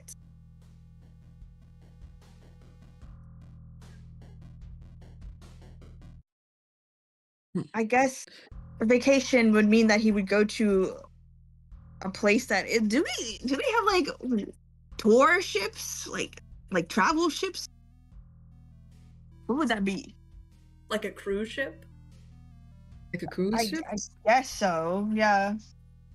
Like, and then I want to look for one that goes to Valanity if they have one. You would know living on Valanity that there is zero shot there are any cruise ships that go. Valanity is like out in the dead, like a redneck part of space, just like completely empty, desolate from anywhere. And the population of Valanity doesn't particularly like visitors.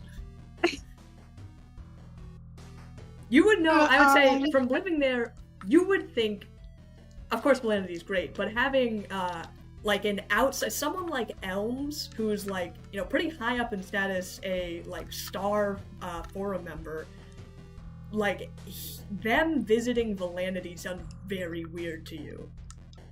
Yeah. So, like, is Valanity not a common, like, does not many people know about it, its existence? I would say no one in this crew has ever heard of Valanity. When you said Valanity to Skuggs, he didn't even know what you were talking about. Okay, so... Full disclosure, when you first mentioned Valanity, we wasn't sure if it was a real place. So I'm guessing Elms only knows about it because of the coordinates.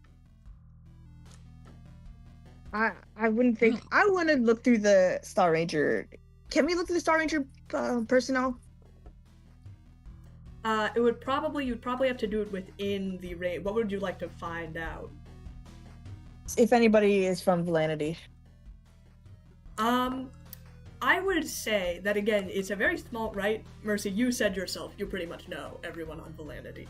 From your process, like entering the juvenile delinquents program, they also, every time that they list your home planet, they have it's like it's 0023, like its planet designation. No one has ever referred to it as like Valanity. Okay, I'll look for that designation then.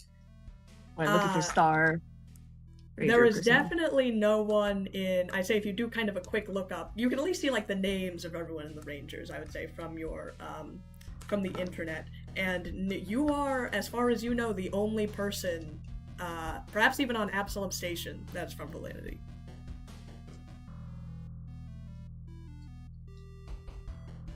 I mean, like Arch Nemesis is pedal spine twister, right? So I would immediately suspect her, but like I don't. That just feels like paranoia. It's like, cover, I know who the culprit is. It's my arch nemesis from Valanity who clearly followed me here and killed Elms for some reason, you know? It was her. Somehow. I think Elms will get shot. Wait, did you actually say that? Yes. Okay, excellent. Because I don't have any other leads. Look, Elms won't. Do you think Elms will get shot from the behind by someone who they never met? True. They would shoot him because he's investigating something they don't want found out. Maybe someone on Valanity is planning to take over Absalom Station? There's a mole, so it has to be someone in the personnel.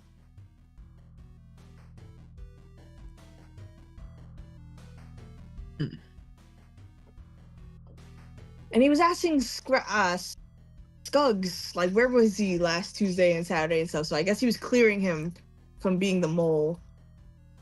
But why would he think that Scuggs was a potential in the first place? Because his parents are from outside the Pact Worlds?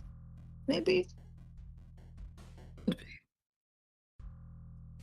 Sweet. Okay, so maybe is there a way to filter out who in the Star Ranger personnel is from outside the Pact Worlds? I would say the general information of like the registry, like when you look it up, you can't find like, it's pretty much just names and like their status on the crew when you look up like the full registry, at least that is available to you. Absalom Station is like kind of an international hub. Like you think it's a good percentage of people are from outside Pact Worlds. Yeah.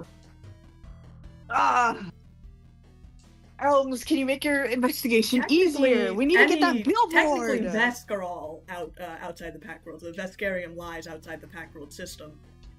So, yeah, there's a good amount of races that reside from outside. Okay. On the list of people he was meeting up was Twinjaw on it? Did he meet up with that guy? Yeah, he's not Veskarium, right?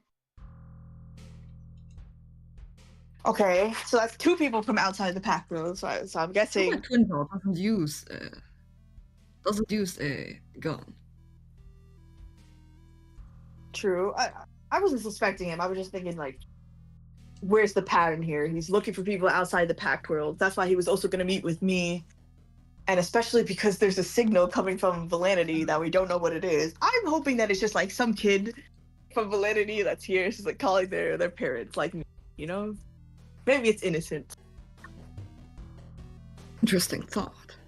You might be onto something. But I don't think we'll be able to know more if we don't get access to that room. What was on the billboard? And your note, it's like ripped up, right? Is it only half, or is this just like? I say it's crumpled, but it's the full note. Oh, okay. I mean, I don't exactly have to bring it up, but I mean, Scuggs said that Elms was, or at least planning to go to Valanity, right? Yes. I mean, why bother? Well, he seems like he's an on-the-field kind of detective, so I'm not really surprised. But, I mean, it's outside the Pact Worlds. It's a whole lot of travel to do, especially if, I don't know, they were just trying to listen in to video correspondences or something. Well, he said that there's a mole. It must be something serious that they're leaking. if he wants to go himself. Holmes must have had another piece of important information.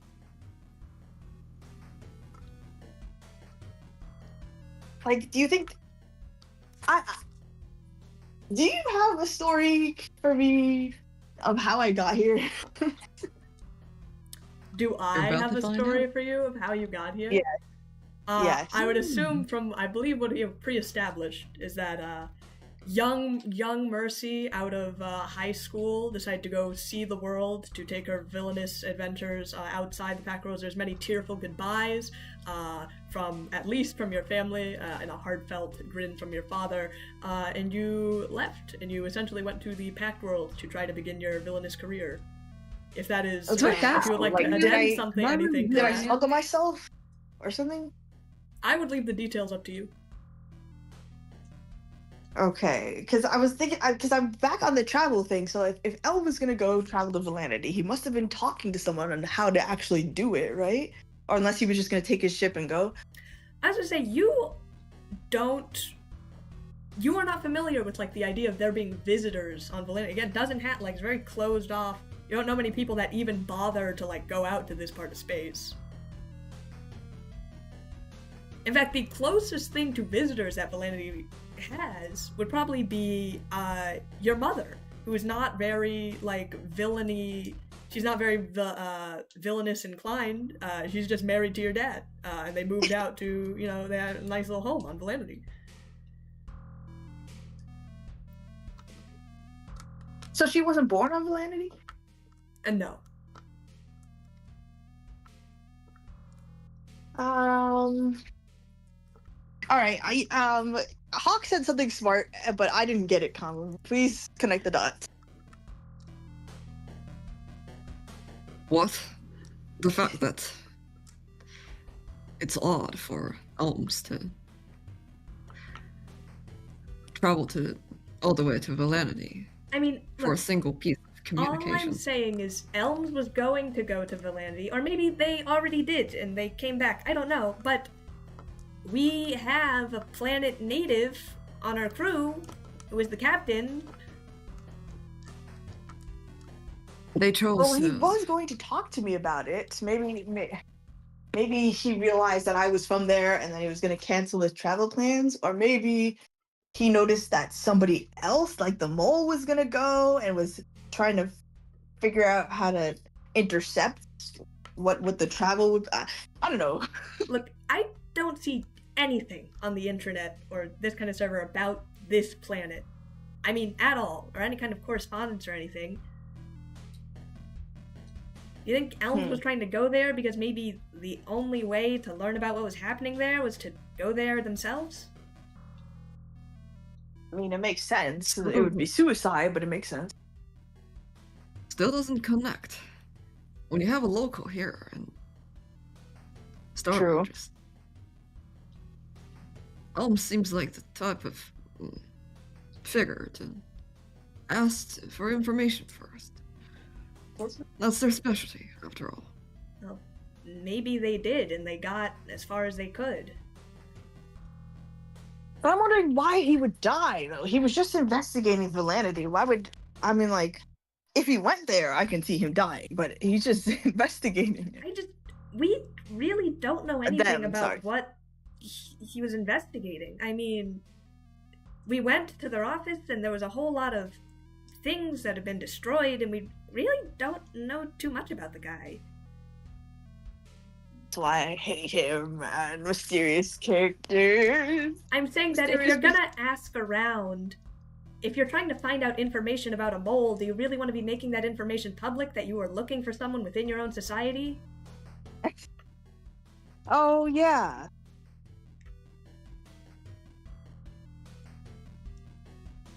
Well, Elm seems to be pretty subtle about it, because, like, with Scuggs, he's just like, oh, where were you? Weather patterns and whatnot. So I think he could be able to ask around while still not leading people on. Yeah, I'm gonna be honest, I don't know how much I take faith in Scuggs' retelling of events, just in general, but I really don't know what to make of that, but... Okay, so you want to ask one of the other interviewers then? I think we should go to Validity. What? We agree.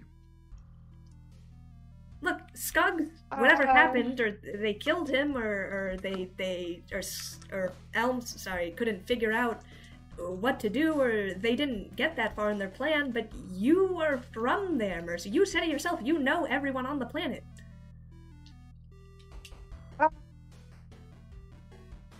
Yeah, but if I go there and like ask them, hey, did you murder this person? They might not tell me. And then it'll be a waste of plant time, so we shouldn't go. I'm sorry, are you telling me them on the planet of villains who, from everything that you have made known about your planet, love to talk about the crimes they've committed, they would try to keep their murder a secret? You know, it's You just very literally hot there.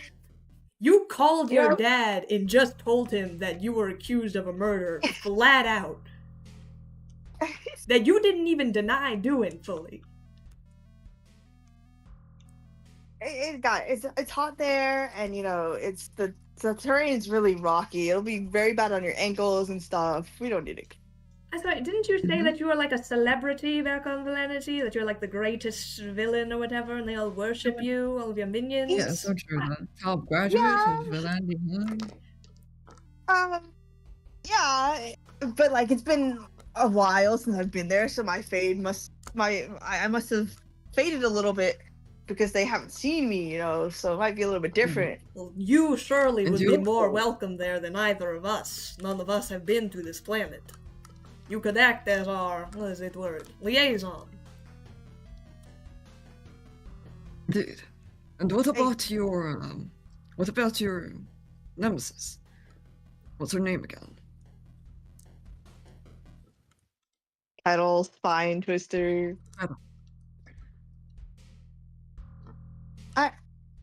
What do I know? Did she leave Validity? Did she stay on Validity? As far as you Did she know, go to she's still college? on Validity. Very few people actually like leave the planet.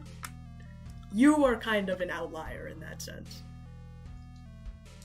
Like the prophecy, the one that fell far from the tree. Okay. If we go, you guys have to be like villains, okay? You have to be my minions. We're not friends. We're minions and master, okay? Is this like a sex thing or what? No. It's a villain thing. The more minions you have, the more power you have. And no heroic acts, okay? No, like, if you see a baby trip on the road, you have to, like, well, you don't kick it, but you think about it. You're getting increasingly confused looks from everyone. You know, All right, and I'm like, gonna don't be accept honest. any dessert. My interest is piqued about exactly what type of environment you were raised in to be like this. Tom looks over to Vernon and say, from what we have gathered, you would be better off thinking of it as if all comic book villains that ever existed were living on the same planet. Huh. And if this whole society has been established by them. Yeah, it sounds really complicated, right? So we shouldn't go. It's so far, guys. Like, it's a lot of gas and everything. Our ship fuel, rocket fuel. Fine. Mercy, it sounds like you don't want to go back to your hometown. Well, I promised I wouldn't come back until my reputation was known across all the galaxies. So this sounded breaking a promise. Okay, so we'll lie. Lying is good. Okay. But that means you have to follow my orders. You become minions, alright? I'd like to see this planet of villains for myself, now that I'm thinking about it. I think I could be quite popular there. You would rank pretty high, Meridian, there, but you know, like, not as high as. And well, in that case, we're in for the ride as well. But okay, but like, remember, no helping babies. You steal the candy from the children.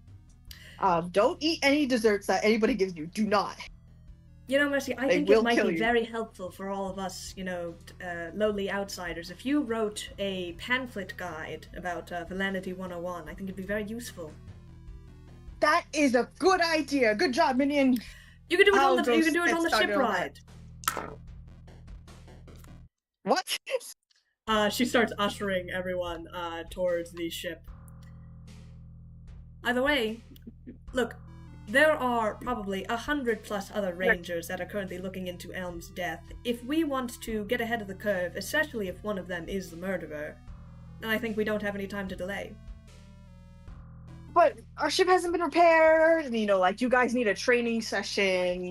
Like, maybe like a month you need to train to become real.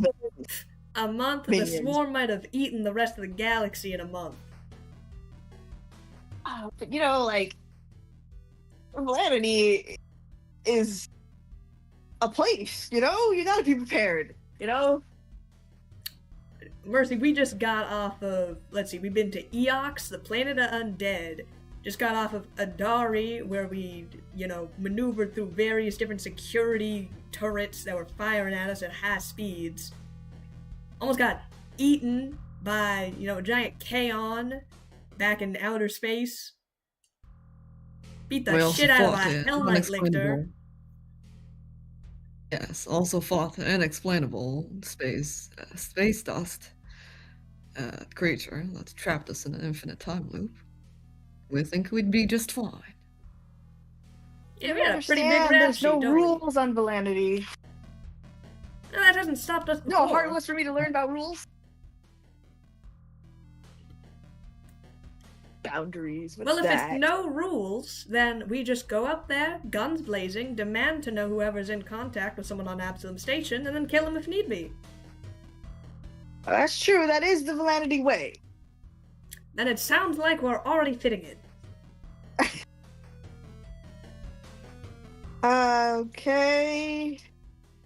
On the ship, son.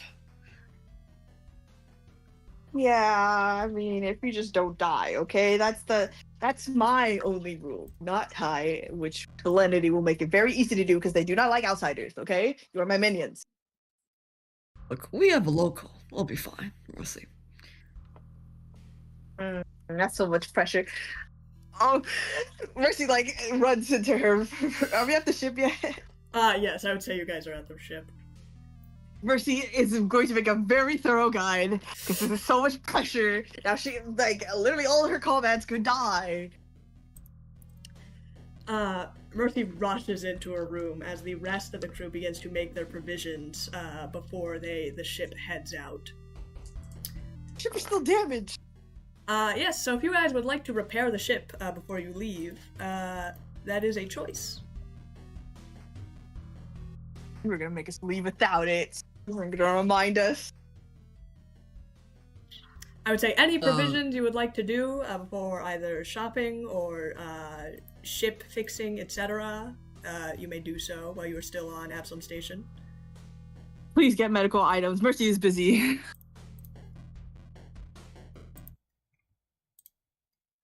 Tom's going to call the ship repair and ask them to do one thing. Calvin's going to ask them if they can send someone over for the next couple hours and not completely fix the ship, but fix the essential features of the ship.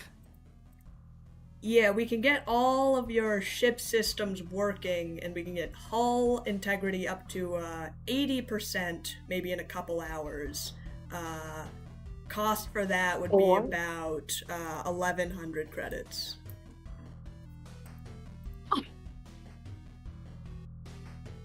Make it 10. Make it 1,000, and we have a deal. I don't think that's how that works, Haas. I'm not allowed to do that. I don't set the prices. Fine. All right. We'll book it. All right, yeah, we can have you guys up in like the next hour.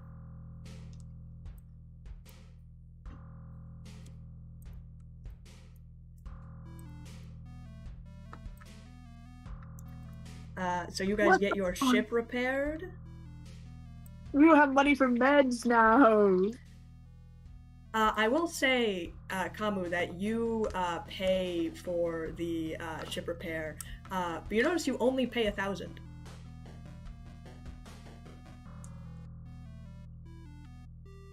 Interesting. Where did you get the money So from? we only got charged for 1,000. No, we got your 100 credits from a separate account. We just got it.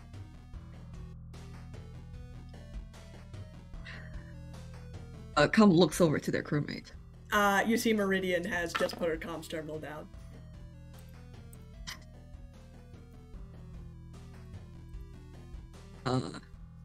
Come do a little calm smirk that no one can see.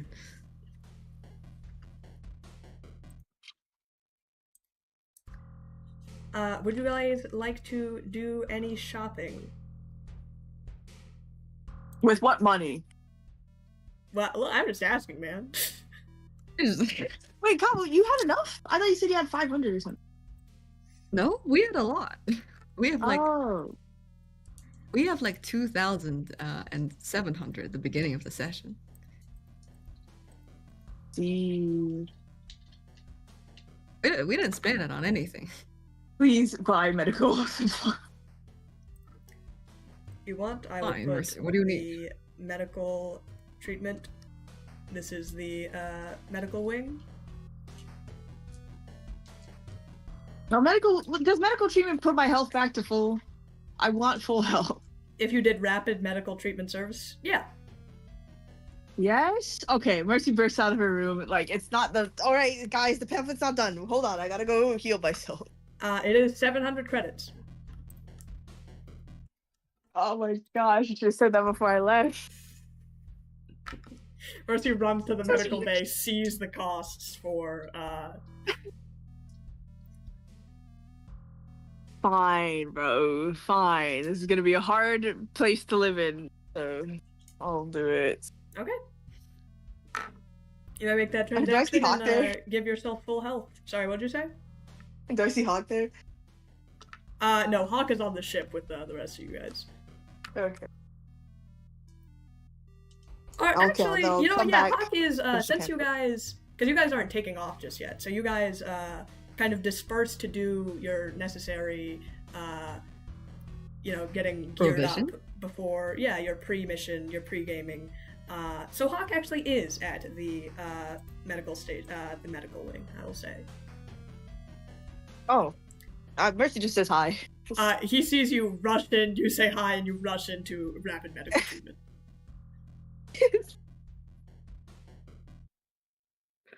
Did you call Kamu when you go to Med Center?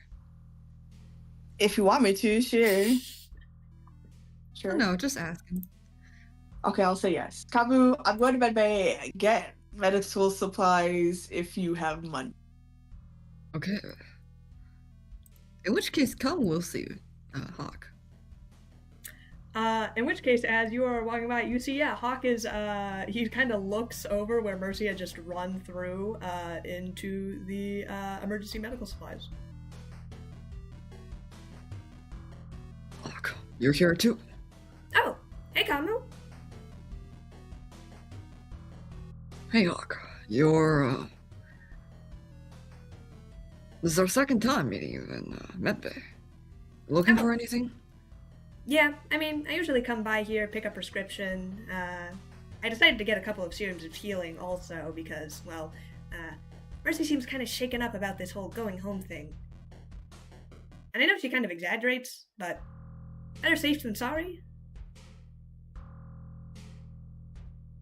Agreed. But from what we can tell, she seems to have quite a loving family. Come picks up two,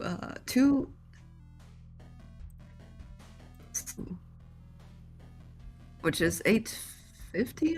Actually, no. They're going to pick up. A little broke at the moment. Going to pick up 2 serums of healing MK1. Okay, Which is 100 credits. that's correct. I love how Hawk is just like, oh, I'm just dying. That's why I'm here. That's something he's sensitive about. Of course.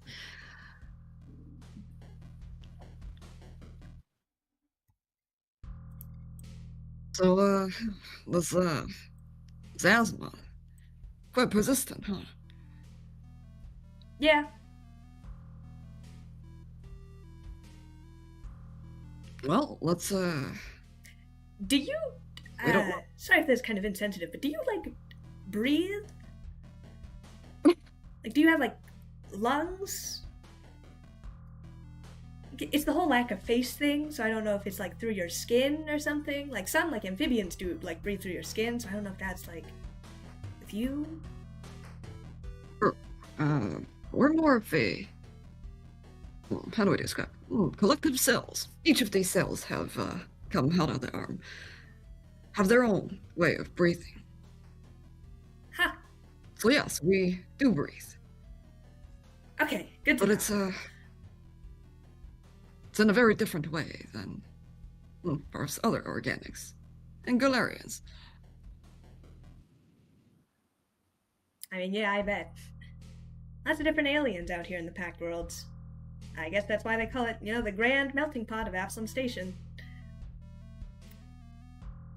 Do you think Mercy's gonna be okay? Did we push her to go back home when she wasn't ready?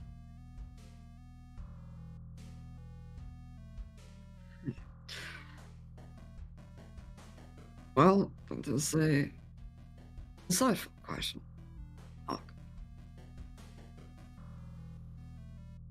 We sense that, if you're asking us, there's probably the reason she does not want to go back is, well, the condition of Validity and the people who live there. But the other half, perhaps, is more built to not wanting to be a disappointment. Not wanting to let your family down, which we have less experience of. Perhaps to that point you would understand more than we do. I guess not really. I've kind of been, I'm the oldest sibling, so I've been caring for them a lot, especially when we were younger. I mean, Mom was always working, then she had to come home and cook for everyone, so I don't know if I've ever really felt the same way, but either way, we're her crew, and we'll be here to support her through it.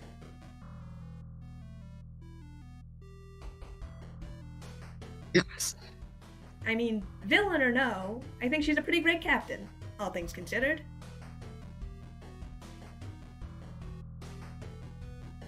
Agreed. Look, when Percy was first elected as captain, we're being honest, we weren't sure what was gonna happen. But since then, she had grown into someone who, well, that's perhaps a talk for another day. Well, the travel from here to Validity is gonna be probably a couple of days, so guess we'll have time to stew on it. I better head back to the ship, make sure that autopilot's set correctly. Sometimes it doesn't do so well with things outside of the Pact Worlds. I'll catch you later, Kamu. And he waves you off. Is there any other last-minute things you guys would like to do on Absalom Station? Yes, I would like to skip this mission entirely. Denied. Jay, anything you would like to do last minute on Absalom Station? When I can't even talk to Space Dad. Oh, that's true. Whatever, I'm going, man. I don't have time. I don't have the mentality to talk to him right now. You start heading off, then. Or, Kamu, Jay, did you say something? It's all right. We'll skip that part. No, what is it? Oh, you don't want me to skip that? Okay, okay, all right. Come will approach the one of the person working at the med center, med bay then. Hi there, what can I do for you? Any broken bones? Any ailments, sickments? We get prescriptions if you have one set up here. Shooter. Not really. It's we're look. Our biology is different from majority of other Galarians and common species here. But is there something that will help with asthma? For look, the green kid who were just here, our crewmate. I'm sorry, are you asking for a prescription? I'm not exactly sure what you're asking for. Not necessarily a prescription. Perhaps it's a moisturizer or whatever thing's gonna help them with that condition. Over the counter. Are you talking about for yourself? No. You're trying to get a prescription on behalf of another patient? Not necessarily. It's more of asking for something like a care routine, something we can do to make it easier. You're talking about for the goblin that just Mr. Springwell. Yes. Came here pretty often for a prescription. Yeah, yes, he does come here pretty often. Usually I'm not privy to know what exactly. I just fill out the prescription, so I know that is the asthma medication being filled out.